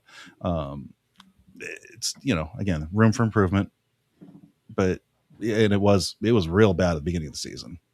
And I'm thankful that that's the type of stuff we're nitpicking, as opposed to players not getting paid and teams, not making it to games or folding or whatever that we've had to deal with in the past. Yeah, like these are problems I would rather have than those other problems. So I am thankful for that. I don't want that to, wire hanger net systems. We nitpick because we love, right? Yeah. Because we care. Yeah. And we know how good this league can be. Like that's, and I think that always comes down to it. Like, why else would, after all these years, would we still be wanting to get on a YouTube channel and talk about this league if we didn't care deeply about it and its success and promoting it? We're not getting paid by the league to do this. Like, we do it because we love it. We want more people to join. Yeah, and I'll be honest, 100% transparent. After 24, I was done. I was literally done. Wasn't for Scott and what I saw with the league, I wouldn't have come back. Because I was just fed up. I'm sure everybody else was. It was tough. Yeah. So, but I can't, I have to thank Scott. I got to thank Scott and what the league has proven in order to bring a lifer back. So, But we're glad you're here. So thank you, Scott. No, and I'm incredibly lucky to still have Tim in my pocket here. I get off the rails. I get all ADD brain, and Tim brings me right back in. Helps keep these shows on track. So I greatly appreciate having Tim. He's our Randy. You need to learn a thing or two from Tim to keep me on the track. I've tried. He's not a miracle worker. Give him a break. I'm so tired. I've had it up to here. I'm just. Oh no, he's done. Oh, that's done. Yeah. But I'm also going to throw my wish list, my arena wish list. Something I've been asking for years. I want an official defensive stat of the stop. I want that to be an official arena stat. Just FYI. Get it to him? I already did. Okay. I already did. Check your email if you haven't. No, I want to see the unofficial defensive stop as a statistic. You get a field goal, you get half a stop. You get a turnover, however you do it, no score, full stop. I think that probably be the single most important statistic in arena football from a defensive perspective, if you can get that out there. Yep. I agree with that. So, and it wouldn't be hard to chart. Things can, sky's the limit. If the partnership, again, and go back to HTN, the technology's there. Do we ever get that goal line cam? Do we ever, finally right that quote unquote wrong when it came with the New York Dragons and Philadelphia Soul back in the day? Brackets. Yeah. I still remember that play. So now there are a lot of positives. There are a lot of positives, and this is. I don't want people coming in here and watching the show and say, "Oh, the guys are just brown nosing." We're not. We have enough experience between these 5 people here. It doesn't equate what Gary and Jerry and the others have, Christine have. But there's enough here. You can have a version of old AFL. Of old arena and new arena all together on these 5 screens. Mhm. Yeah. And So it's just, it's a new look. Again, coverage has expanded so much. I was just audio. Everybody knows this. That was just audio. I did almost 20 years of audio. Mhm. And finally got into video. I was watching some. This got brought up. Put a GoPro. I was watching some UFL this weekend. Well, actually watching our buddy playing for Columbus there. Oh yeah. And Jalen Morton. And one of the things I noticed is how much better. In this case, it was the ref cam, but essentially a helmet cam. How much better that footage got, the stability and whatnot. But we've got a guest that just showed up, so I need to pull him in. It's getting kind of crowded out here. It is, but this is a good crowd. Jeff, welcome. How are you doing? What's up, guys? How are y'all doing? With no hat on. I'm so used to seeing his hair. There we go. You rarely see Jeff without a hat on. It's new. So I thought we could talk. No, there's no flex. No flex there at all. What's up, gentlemen? By the way, Jeff, I have to ask you this. As far as I know, you guys having the removable top on your rings is an arena football first. That's epic, dude. That is amazing. It's beautiful. Does it turn into a locket? Does it turn into a locket also? So we can get those for some of the owners' wives actually prefer the locket. So this would basically be the locket, but if you look close enough, it's actually our field. That's cool. So it's beautiful. Yeah, this is I've gotten pretty good at designing these, here in Albany. Just considering I've never been tackled, never had to go over the wall. I'd have no business having these, but here they are. So they look better in Saginaw colors. I'm with Chris. I'd totally lose it. By the way, it's a magnet and a latch for the top. That's what I thought. Okay, that's cool. I'm not going to say who it was, but one of the front office guys was like, "We're gonna have to keep an eye on those and make sure nobody's using them for embargoed goods inside the ring." Oh my I was like, "It's not the '80s. We're okay." You'd be okay in Colorado. Yeah. Well, and for some things, we need that team south of the border to make that work right. That's true too. Yeah, I was about to say it's legal up here, so yeah. Yeah.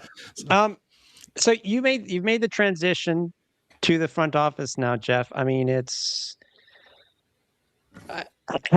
I know you're involved in quite a bit because your ownership group is heavily involved in the league itself. But was it how much of a transition was it for you? Was it a tough thing to do? Because obviously you are privy to a lot of information, especially when it comes to the birds, as you mentioned in your comment. Now you're not told everything from the league office, but how was it an easy transition to go from being president of the Firebirds to now what's the official acronym? Modus, yeah, manager of all the other stuff. Yeah. So there isn't like an official so I've known Mike Korda since kindergarten. And my role has always been kind of the joke used to be they called me Net. I caught the stuff nobody else wanted. So at this year at league meetings, I said Modus, and everybody laughed. So that's become the official title. But it's not super hard because Matt Woods took over as president in Albany, and he's amazing. Like, he's so much more professional than I am. It makes so much more sense for him to be the guy that you talk to when you want something done officially by the Firebirds. And then we've got a group chat with Jerry Kurz, Gary Compton, Christy McEwen, and myself. I jokingly call it the front office four, where it's just what needs to get done. What needs to get done today. And you guys were talking about stats, and that's been a major effort on my part, which, considering the fact that I love stats. I'm a sports talk guy, but I was never responsible for keeping a stat book. I'm not that, I guarantee you Randy has kept the entire score of a Tigers game, in the stands. I guarantee it. That was never me. I love reading it. I didn't like keeping it. So I've been working with each team. We're trying to find other companies to make it even easier, to make it more accessible, to get those links out to you guys that you were looking for. The bane of my existence right now is that you guys don't have stats as readily available as you'd like them, because I'd like you to have them.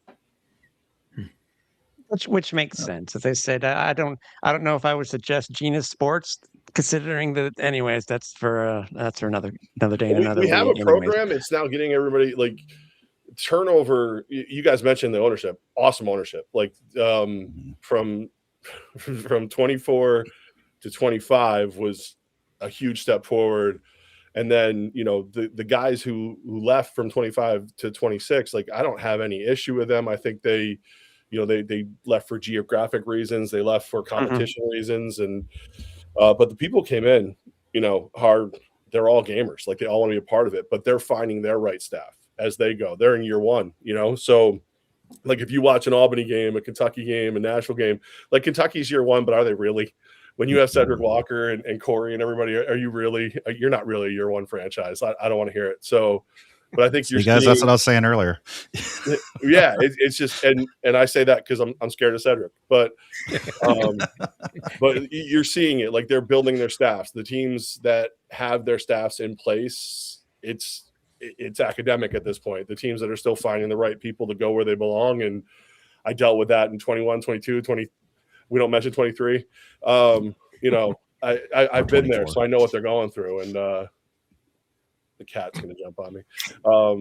So I think you're going to see each week we're trying to get better. This week there were some uphill climbs and some challenges and getting things because some of these teams hadn't hosted before. I thought Minnesota did great. I love their field. I know you guys pointed out the minor issues, but I thought it looked cool. But I think you're just going to see each week we get better. And my dream is HTN. Like I just these guys with the artificial intelligence and the cameras and stuff like that. There's a dream. There's a scenario where we're not even doing stats. The T800 is up there with Skynet, and all of a sudden you're just watching the screen go by, and they're already happening. So that's the dream. That's the goal. All right. Since we got you here, what happened in Oceanside? What was the reason? I guess. I literally found out when you guys found out. There was when they shipped the dasher pads over from the warehouse. Apparently, like some of them got shipped to the wrong spot or whatever, and by the time they realized it wasn't the right dasher pads and it wasn't perfectly safe for the players, it was kick time. So they got the right dasher pads, they put them up. Like we could have probably played as it was, but that's not who we are. That's not Jerry Kurz was in the building, and you guys know the Godfather. He's not letting letting players take unnecessary risks. That's not happening. Right. So it was. And again, I found out when you guys found out because I tuned in to watch the game and I'm all excited. I'm like, what are we doing? So they just it was I believe the term is an overabundance of caution. No, I would be too. No, I would be too. And I'm liking, as I said. Again, Jeff, to me, it's just saying with the amount of experience that Jerry has and what he's done good in the past, what he's done bad in the past, I think he's trying to potentially right some wrongs that he may have had in the past, which I love. Let me ask you about... I don't think Jerry's ever made a mistake, in my opinion. Let me ask you about history.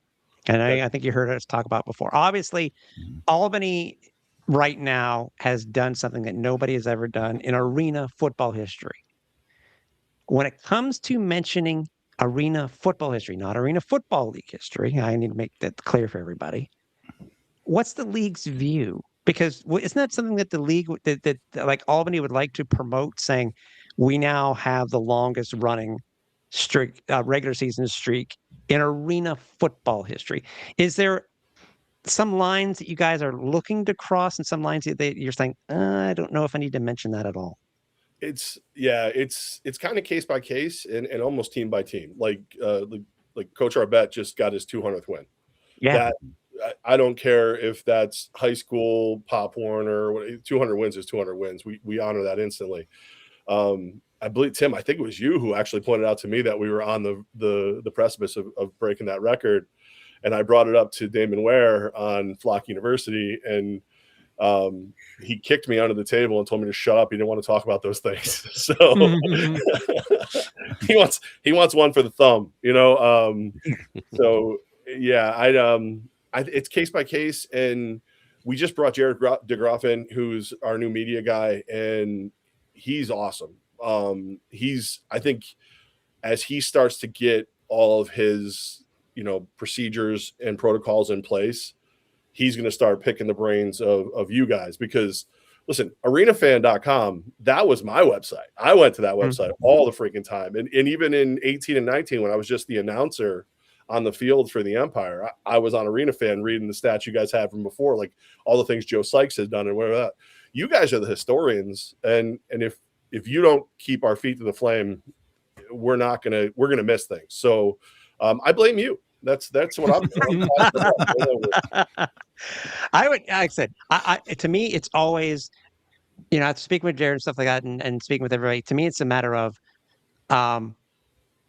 keeping the league within the news cycle, like you guys do during the off season. You always keep things, the league holds stuff back for reasons, which makes sense. To me, it's always it's self-promotion. Even if the Albany hadn't put out that they had broken that record, it's something that I would hope that the league. I said the one thing for me, really, Jeff, was I really wish the league had acknowledged the 40 years since the very first game. That's really my only thing. And again, I'm not going to ask you this now. We can talk off air. I don't know what the league's relationship is with Jim Foster. But obviously, Jerry mentioning him last night was I loved hearing him mention him last night during the broadcast. But again, it's certain. If Jim Foster had not envisioned this game, none of us would be talking right now, really, because indoor football would not be a thing. And as I said, it doesn't have to be team records. I would just hope that league records or league historical moments would be arena football. I think there's, again, that overabundance of caution thing. Like, we are not the same league as 2024. And so, and because of, let's be honest, 2023 is the worst year I've ever spent in football. And for anyone who doesn't know, look it up. It's pretty ridiculous. 2024 was not far off. We have to be very, very cautious to make sure everyone knows that the AF1, is, we're the custodians of arena football. Like, we are arena football. You're if you don't have nets, if you're not doing it the right way, you're not arena football. We're arena football. Right. You can play indoors. That's great, but we're arena football. So what we want to do is honor all the things you're talking about, Tim. But at the same time, we have to be very, very careful that we're not confused. The third thing is a 1. It's not an L. We have to be very, very careful to make sure everybody agreed 100%. And that's why I've always said it's arena football. You know what I mean? Right. I get your point, though. I get your point. We're not the Arena Football League family. We're we're part of the Arena Football family. Right. You know what I mean? But I get your point. It's a very good point. I mean, there's 2 other leagues out there. Well, more than 2, also claiming to be arena that clearly aren't. In name only. Yeah. Yeah. I just started one in my backyard, actually, earlier today. Yeah, the cat, the dog. We got a couple teams coming up. It's Levac Arena Yard football. It's pretty great. But you can say that the AF1 is a second-year league with a history that goes back all the way back to 1981, when Jim Foster attended the indoor soccer game and said, "I wonder if I could play football here." And he pulls out the manila envelope and sketched out a field and some rules. So the NFL, it has a big history, even though it's a second-year league. Yeah, the NFL counts the old AFL records. So, that's a great way to put it. And I think, I hate making excuses because they don't matter. Well, what's the old saying? Everybody's got buttholes and excuses. Everybody's got them. I think a lot of it is that we are year 2. Even though the history is there, and Jerry's been kind enough to tell me the story, of Foster and how it got there, and when they started working together and all that. But we're so focused on making sure that we are the dominant arena football league, that we are, that we're not going anywhere. Like, some of you guys have heard me say this, like, Joshua, you've had me on the show. Tim, you've been stuck talking to me. Randy, we had fun back and forth. Scott's voice is better than mine, so I don't like talking to him. But I used to say I wanted Albany to be league proof. like because we had been in, these other leagues, and I just didn't feel comfortable, and I wanted to make sure that Albany never lost arena football again. The truth is, you can't be. Not nowadays. You need to have a strong league. Like, high tides rise all ships, and we need to make sure AF1 is the most solidified, just business savvy, not going anywhere. And then once we have that, you guys said, on the field, we have the best players, we have the best plays, our competition's getting better every week. We have HTM with the cameras. Now that we're getting to where every time you tune in, you're seeing a great game. Now a guy like me is going to be in the back office going, okay, what's wrong with stats? Okay, how do I honor, this? How do I do that? Like, what's next? But right now, I know for a fact that we're just so dialed in on making sure that the T's are crossed and the I's are dotted. Which makes a ton of sense. As I said, it's what we were saying before about, we were going back and forth. I think you're part of the conversation when we were talking about the segments that Scott and I were doing, Jeff, and it's the idea of, as we brought up earlier, about letting us in on tidbits. But I think, did you agree with me what I said? Because if there's legalese, you don't want to tell somebody that you can break something and then something go completely wrong. So I do afternoon sports talk here in the Capital Region. I'm on the Fox Sports affiliate, and I go nuts because Mike Korda, Andy Gelcher, Jerry Kurz, Jeff Fisher, Jeff Jarrett. I talk to these guys once a day. Do you think they give it to me? I'm like the highest rated segments in the history of Levack and Gaz, the stupid talk show that I do, is when we talk about arena football. They don't even give it to me, and I'm like, so, and some of it's what you're talking about. Like let's not put ourselves in a position where we're negotiating with HTN, and HTN goes, "Oh, you've already announced this, so deal with it." They've been great, by the way. I don't think they would do that. But also, things change so fast. There was a point in the off season where I didn't think Michigan was coming, and then we go to league meetings, and there's Michigan, and I'm like, "Oh, great!" You know what I mean? So it has to be solidified before it starts coming out. If you guys want to get together in a bar in Albany and have some beers, I'll tell you what I know, but I guarantee you it changes just as fast as what you know. I get that. Well, since we got you here, is there any news you do want to break since we have you? Let me see. It's just, it's nobody's playing this weekend. Well, so hopefully we're going to have an outdoor block party in Albany. It's Oceanside. It's going to, I'm excited because I think Oceanside is one of those teams that we have only begun to see what they're going to do on the field, but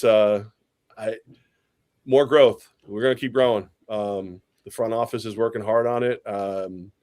I walked into Mike Korda's office the other day, and he doesn't have an office, by the way. He's one of those guys that puts his desk in the middle of the building. And he's like, everybody should be able to see me and talk to me and deal with me. But he was clearly talking about something that he didn't think anybody else in the room was going to know what it was. And I was like, oh, is that something? And he's like, dude, just shut up. We're working on it. So there's a lot of great news on the horizon. But I don't know that any of it's official enough that I could break it and not feel like I was going to look stupid. Can you confirm or deny that Oceanside will have a logo on their helmet this weekend? I can't. I gotta be honest with you. There's weeks I don't know if Albany will. So I'm not worried about that. They've had one every week, but it just seems like that's a big throwback Lions thing. Don't you love that? I mean, I would think you like that helmet. Yes, how about this? Because on your segment this week, I don't think it was brought up, or I didn't see the segment a couple of weeks ago. Can you give us any insight on the new? Is it minority ownership for Oceanside? I don't know the whole story. That's why I'm asking it that way. Didn't they just bring in somebody recently to join the ownership group? Well, yeah. So Josh and Felix have taken a bigger role. They were kind of in the background. They've stepped up and taken a bigger role. I know there's negotiations because it's just it's that market. You know what I mean? Like, who doesn't want to be there? And they do such a great job in the community. I don't think there's a team in this league that wouldn't take a qualified owner at this point. Like even here in Albany, I've got Mike Korda, Andy Gelcher, and Richie Sesnet, 3 great local businessmen. I guarantee you, if one of you guys rolled up with like cash flow and good ideas, you'd be added to the group. So like I think Oceanside, we love what they're doing. Again, when Albany kicked off in 2021, we were kind of the sister team of the Orlando Predators. And the Predators really, really focused on the in the community, on the field show, not as much as like the competitive football. And that's why we washed them off the field every time we played them. But we had to learn from them how to be in the community. Oceanside, I can learn from Oceanside on how to be in the community. And I've been doing this for a long time. So that's a group I expect to continue to grow and improve. And I'm liking about Oceanside too is that it seems that they seem to be, and you can probably correct me if I'm wrong here, Jeff.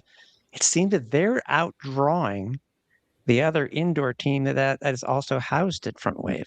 They seem to have a better crowd. I didn't know there was another team there. I didn't know. No. You know what they've done, which I think is great, is they've really wrapped their arms around the Marine Corps, the bases in town, and Josh is a Marine. Yeah, I believe he was 10 years in the Corps. They've really wrapped their arms around the Marines. So like I think there was a small window when I was down in Columbus, and they've got the bases down there. And I was like, how do I pay for buses to get these guys I want Texas A&M. I want that. And I think you're going to see that. I think that's what Oceanside's done, is they've really brought the military family into the arena. Well, and they stayed true to the Oceanside specific branding. They're not the San Diego. No, we are your local team. We play here. We are Oceanside. Yeah. I think that means something. Yeah. I mean, even the Chargers couldn't wait to get out of San Diego. I mean, what does that tell you? I don't know. That's paradise down there. Despite the thing with the boards the other night, and Jeff, did you get a chuckle? By the way, did you see the interview with Jerry last night? Loved it. I loved it. I was like, dude, you have no clue who you're talking to, do you? Yeah, it's funny. You guys mentioned like, can we get the class for them? Like, so what I actually started like a Google Doc called AF1 and I'm putting like the Deuce, the Rouge, I'm sorry, it's the One. We don't call it the Rouge. Jerry will come to my house and backhand me. And I've been trying to get it all together and just share it out. Like, in all sincerity, if you guys want to send over what you hear, I'll add it to the sheet, because you guys like Josh will have me. You're asking for trouble on that one. You're just asking for trouble. Yeah. No. Hey, listen. I'd rather deal with 5 people who know more about the history of the game than me than 5,000 people online who just want to tell me I'm fat and stupid. I mean, just because it's true doesn't mean you have to say it. It's wrong. There are certain things, and I understand, and now I really understand the reasoning why now Jerry is holding the rule book so close to the vest. I completely get that now. I think probably 10, 15 years ago, I probably would still be bitching about it, why I don't have it. But I think it's just a matter of, you hear the guy last night, and it's funny. There's so much.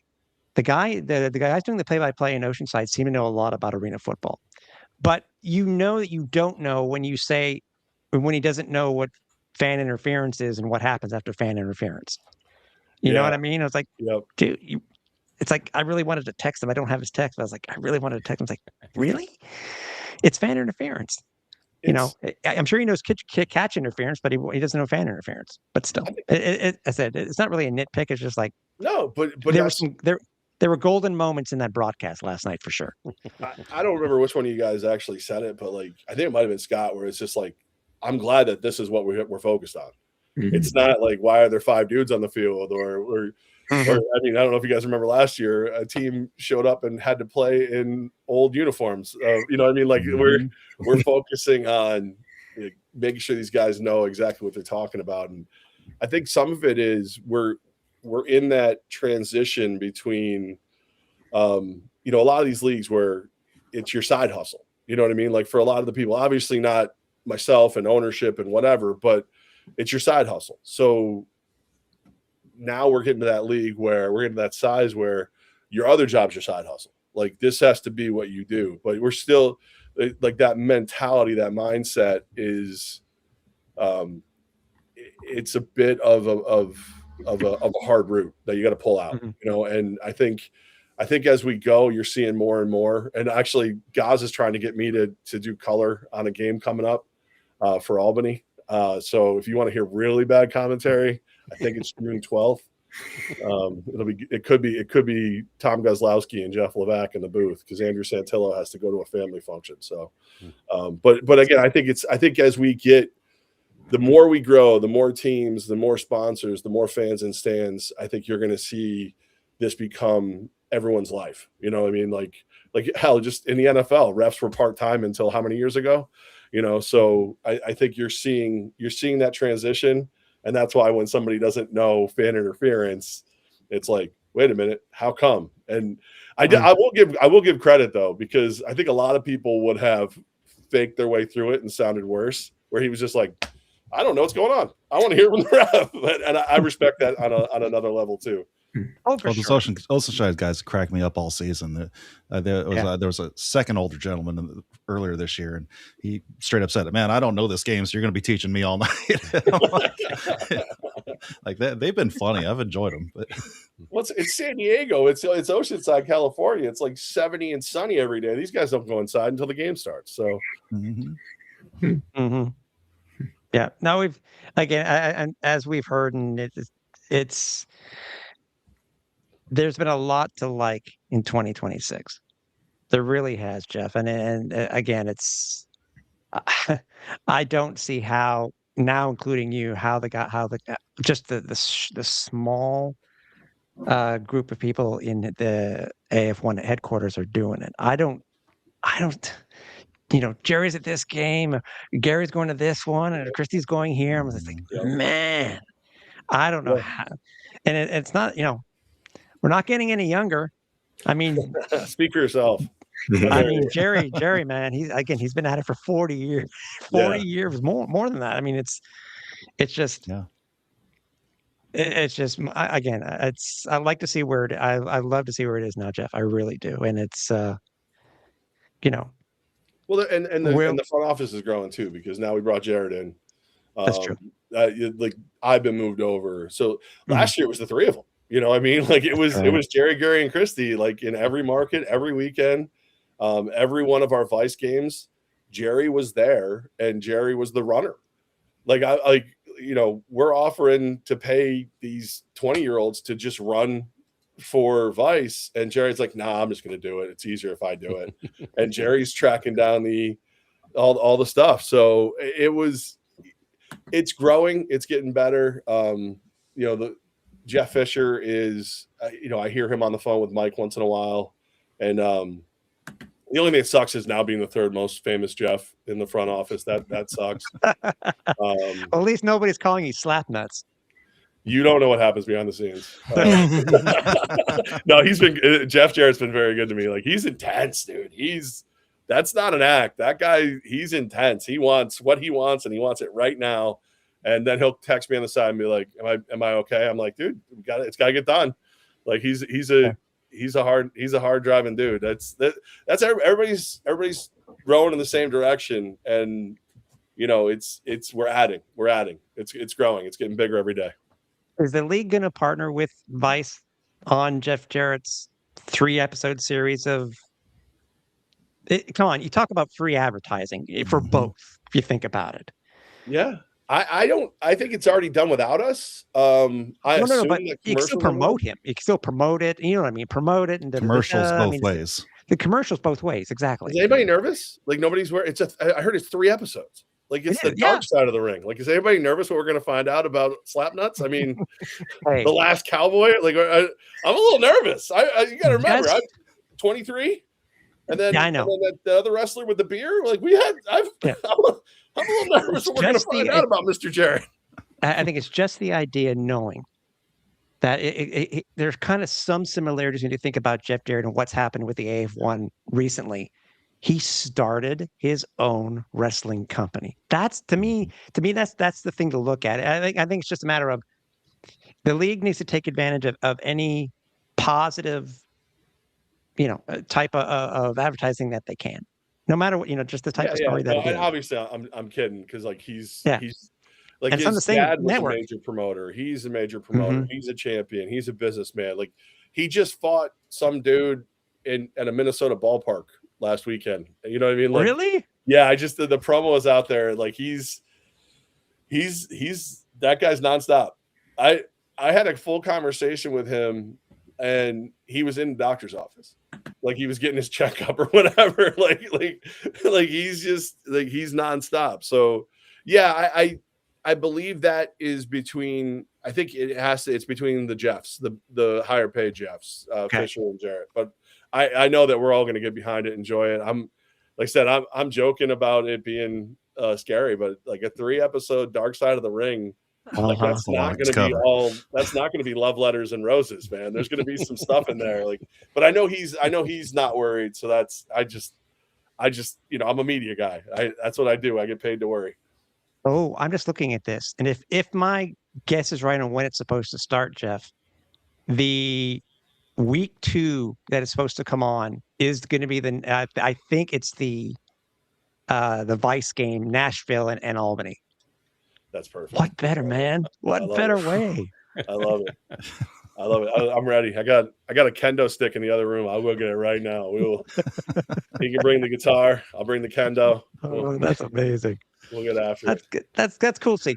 Because it's great to see, because we this, Jeff. The arena football has had celebrity ownership in the past, and it's really just been there for the name. Hearing what Jeff Jarrett is doing behind the scenes is just it's a breath of fresh air. To knowing that he's taking it so seriously, rather than Travis Tritt, the original one with the original Cats. As far as I know, it's just there as in name only. Yeah. So it's Dicka. Dicka was the same way. I mean, John Gruden's down in Nashville. I haven't met him yet, and I'm a Raiders fan. So that's probably my biggest disappointment with this league so far, is I haven't got one-on-one with Gruden. But I think the fact that these big names want to be at the party is huge. Like that's because you guys keep saying like that was Elway's that one, and Jaworski, and Kiss owns a team. I was there at the announcement when they announced Kiss. That was so cool. That was mind blowing. Yeah, we were in Orlando. Yes. Mind blowing. The very short period of time that I was running the Columbus Lions, we had their end zones. So that's my only tie to it. But by the way, if you make the Gruden thing happen on the 20th, find me. I'm a huge Raiders fan. I knew I like Scott better than the rest of you guys. I knew it. No, I think it's just the beginning. Like, what I can't understand is all these famous owners in Nashville. Like, doesn't anybody want to be a part of the championship team? I mean, you guys seem to be doing okay. Hey, Portnoy, I know you're up in Saratoga. Come on, let's go barstool action in Albany. Come on, what are we doing here? Let's go. I'm about to say you had somebody, but that year kind of ruined it. That was different. So, that was different. That's different. All right. That's it. But I will say that was the most I ever spoke to, like Yahoo National, ESPN National, Fox Sports National. Like I have a thing called the Tony timeline, so I could just keep track of everything that happened during that time. It was just such a crazy. It's gonna, like, if I ever learn to write, it's gonna be a hell of a book. Yeah. It's good to see you're getting over your PTSD. That's good to see. It's fine. I just drink a lot.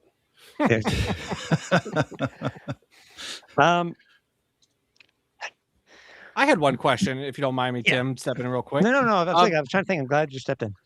Oh, yeah. So I've been a big fan of your guys' AF1 podcast you did all last year. I tuned in every week. I you've started popping in on the Vice broadcast lately with that same title. What is this? It's AF1 Season Pass. Yeah. Where's the podcast, man? I need that arena content like every day. So the production crew that helped do that was Evergreen now. So we don't have the production crew yet. And my co-host moved to Syracuse on me. So Gaz comes into town for the games. So it's made production a little tougher. It is definitely something we're working on. We're working towards. It's just, I I currently have 4 jobs. So I got to get rid of one. If I get rid of one, AF1 season pass will be back in its entirety. You got to get that promoted better, because I'm embarrassed to say I didn't know about that till the end of the season last year. That's and no offense, but that's probably why Evergreen now isn't here anymore. Right.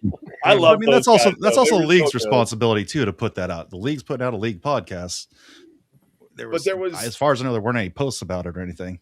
We didn't have a Jared, and we didn't have a Sports Interactive then. It was literally like it was Evergreen now, and Jerry, Christy, Gary were in the front office, and Adam Pelletier was helping. But Adam, I think, is a principal. So it's like, he was running a school full of, booger eaters all day. And they're coming home and trying to schedule everything for us. So it's, that's why, like, the biggest thing for me, and the reason I'm happy to be in the front office, is all these questions you guys have. I had them, and I was just like, well, this has got to happen. And now they're like, all right, go ahead and do it.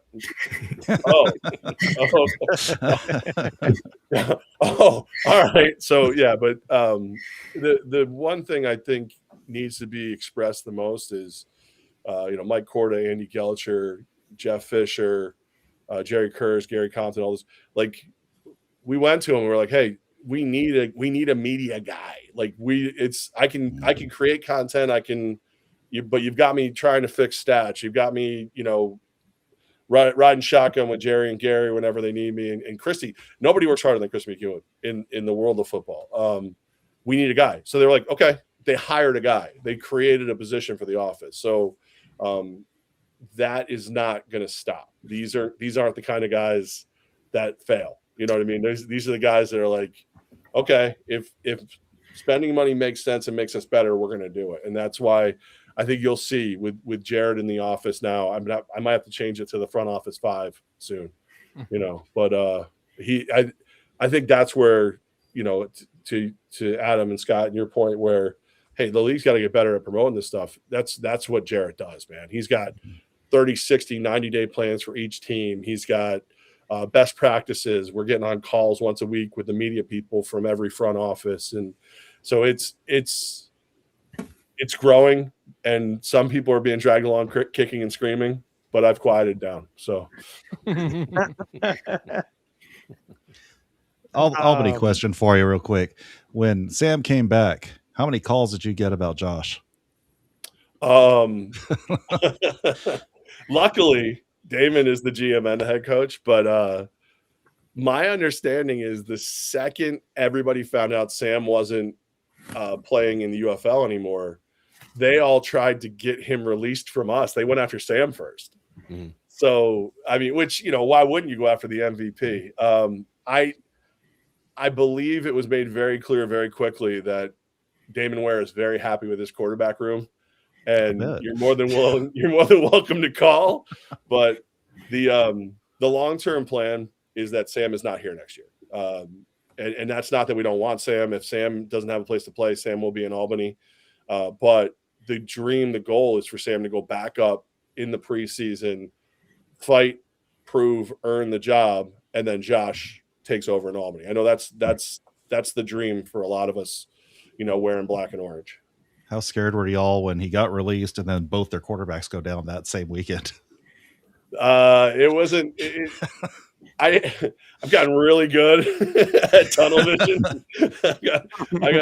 I say this in the office a lot. Like Damon's big sayings this year are standard over everything, and you spell fun, WIN.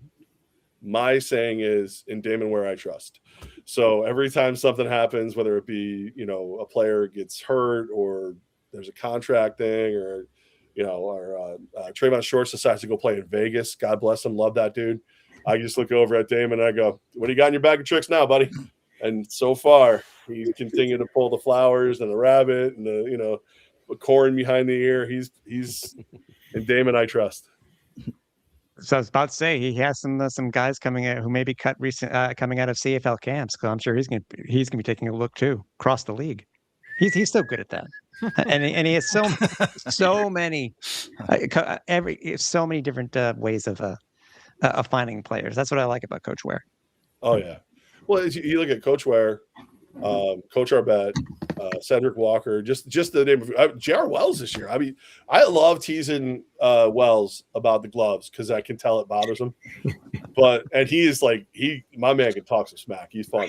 But I feel like Washington's made a huge step forward, and you look at the teams like Kentucky, Overstreet. I mean, that's a prototypical quarterback, man. He's big. He's got a big arm. Like these guys are so good at finding talent.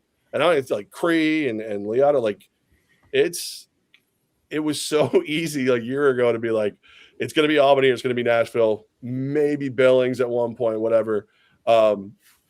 This year, I firmly believe Albany, Nashville, Kentucky can beat any team playing arena, indoor. It doesn't matter what 3 letters or numbers or whatever it is you play under. I think those 3 teams are the best of the best. It used to be a huge drop after that. I don't see that drop anymore. Like Washington took Albany to the woodshed for 3 quarters, and it's these guys and finding these players, and seeing Laughing House in the league and Epps in the league, and you said we're not getting younger. Darius Prince might be getting younger. Like he might be getting younger. What do you have? 150 yards this week? It was like the players in this league are phenomenal. It's scary. And Zeke Rose, he's the one who nicknamed me Big Back Levac. That dude is just he's no human that large should move that quickly. Sorry, I tangented on you guys. I apologize. You could. I say another guy that might be getting younger, Joe Powell. Dude. Man, how is he not playing Sundays? Like how? Like I literally found him when they were in town, and I was just like, because I met him like once or twice briefly, but I didn't know. Jesus, like I was messaging Tim to get information about guys and players at that point. I walked up to him. I was like, man, I watch you play football every single week. I love the way you ball. He's like, man, I appreciate that. And I go, anything more than that's tampering, so I'm getting the hell away from you. So this might be a little bit out of your zone, but it's a good question coming out of chat. Any chance to get last season's games uploaded somewhere? Yeah, we have them. I know where they are. I know the drive they're on. That is actually something I thought was being addressed, but I will find that out for sure. I think some of them are on the league YouTube, but I would like to make sure all of them are. And that is, this is why I wanted to be on the show. That gives me something to do tomorrow. I'm going to reach out to Benny Ice and Jared and see if we can get them all uploaded ASAP. I also have to make sure that there's no, because God knows people love to be litigious. So let me make sure I'm allowed to put them all up too. Yeah. By the way, how are you guys getting? Are you guys having fun dealing with YouTube's music issues? Well, there is no issue. We play music, and they don't want to monetize those videos. Luckily, so we started working with this company called Sports Interactive, and what they've been able to do is they've made us creators. So we don't like. Obviously, we would love to be in a position where every viewer is translated into monetization, but right now we get to air the games. They're just not monetized, which we made a decision. We didn't want to do a paywall. HTN supported that. So we'd rather give you the game the way it's supposed to be and not be monetized.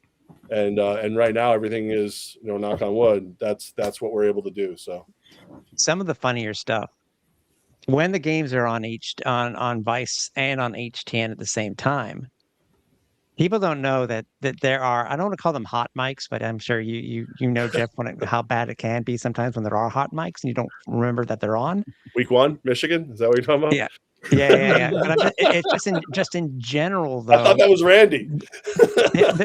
There's another side of it. If you haven't watched it, go to HTN and watch the Vice game at the same time, but also listen to the stuff in between the commercials. It can be golden. Just some of the stuff you don't necessarily think you're going to hear because you're watching commercials on Vice.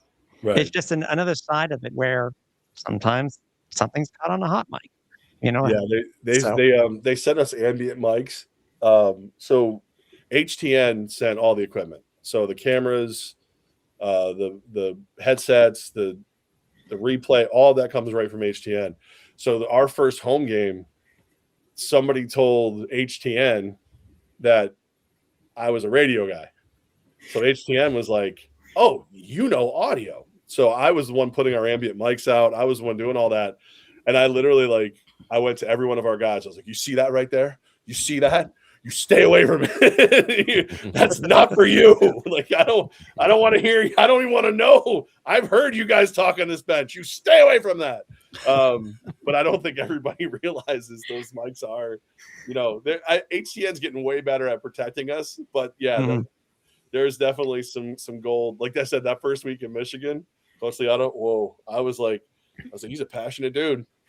There was one in Michigan. There was one in Michigan, and I don't remember I think it was Vice, and they made a comment about the attendance in Washington for that game.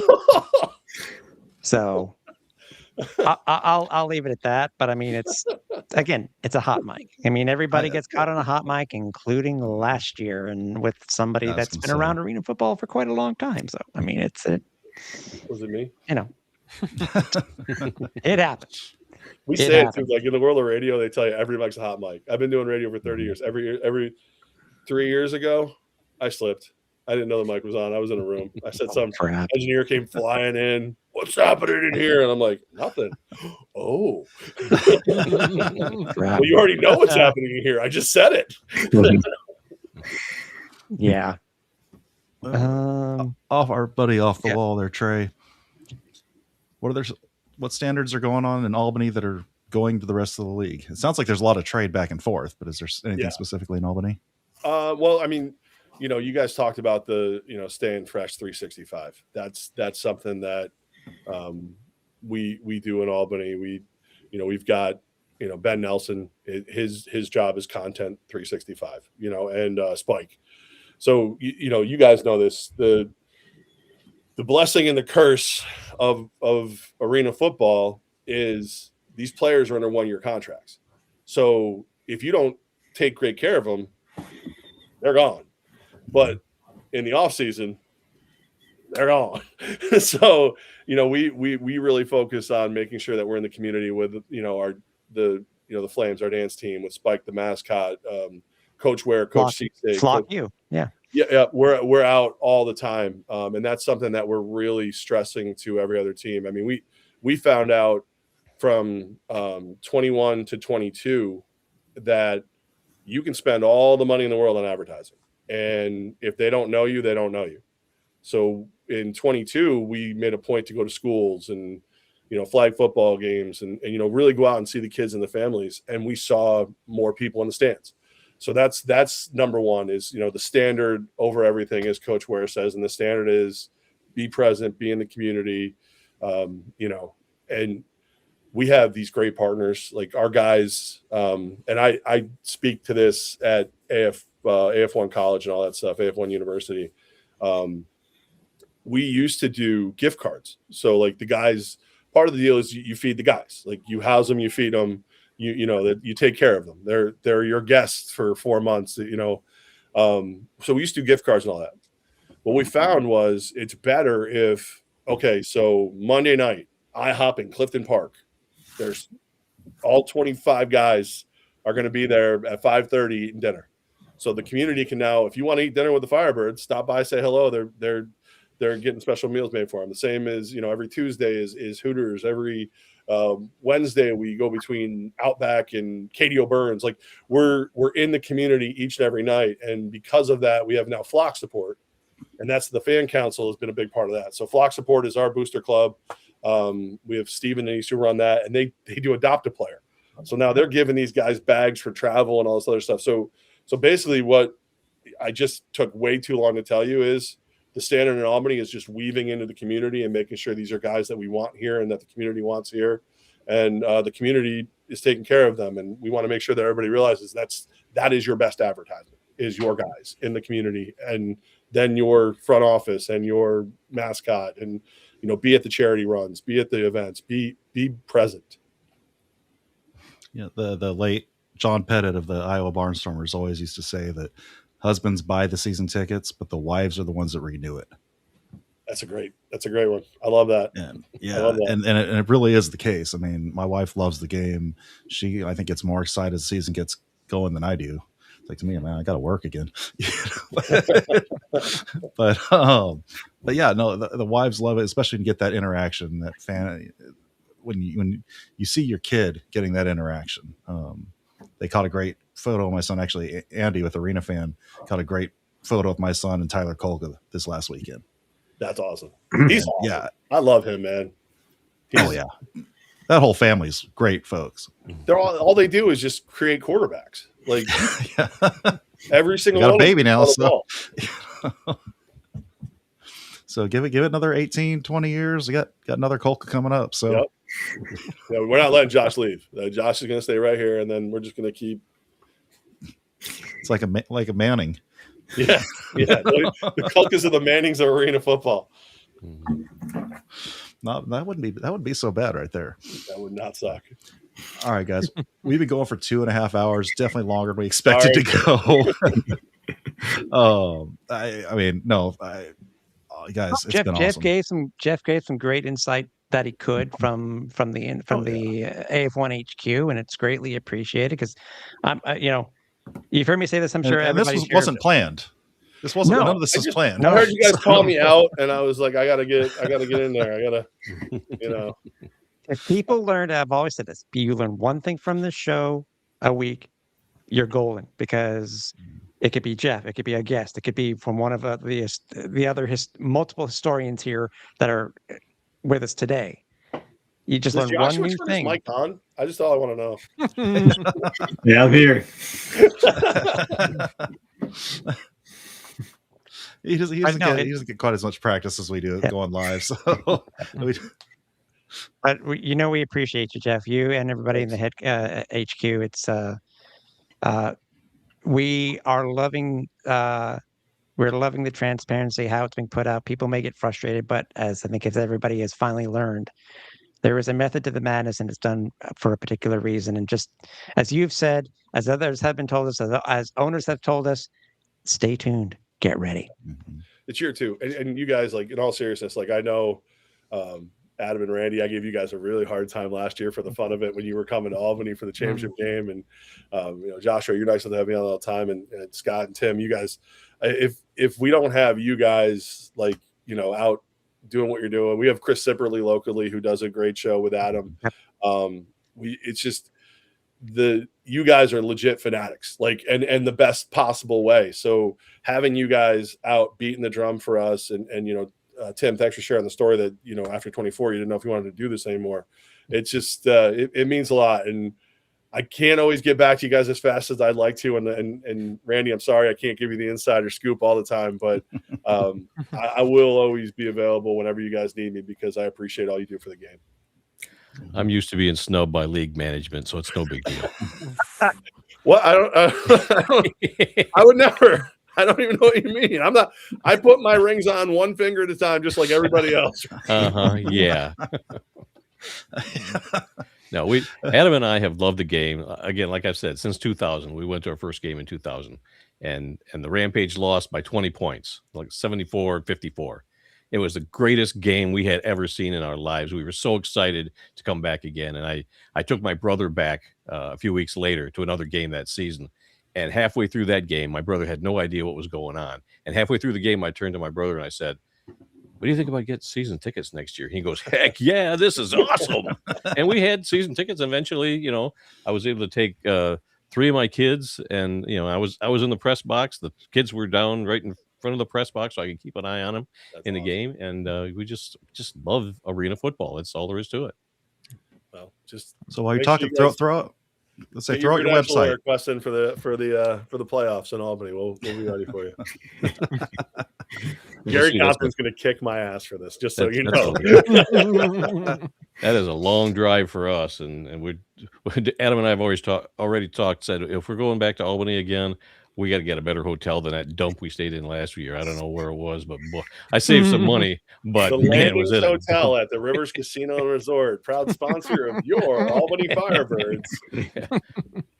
All I gotta say is, man, if I can just convince Jerry and the league to, I mean, we have a smaller arena just off the island of Montreal. I'm sure they'd be more than happy to host the championship game. You know, that's a dream of mine. You know, Toronto had season tickets when they were in Toronto, but having a hometown team, that would be Look cool. out that That'd be Capper cool. Cash. Let's launch a team. I'll get you started. Capper Cash. That's right. Yeah, well, here's some Canadian Tire money for you, Jeff. If you think it's worth something, then we have a lot to talk about. So I'm not proud. I'll take it.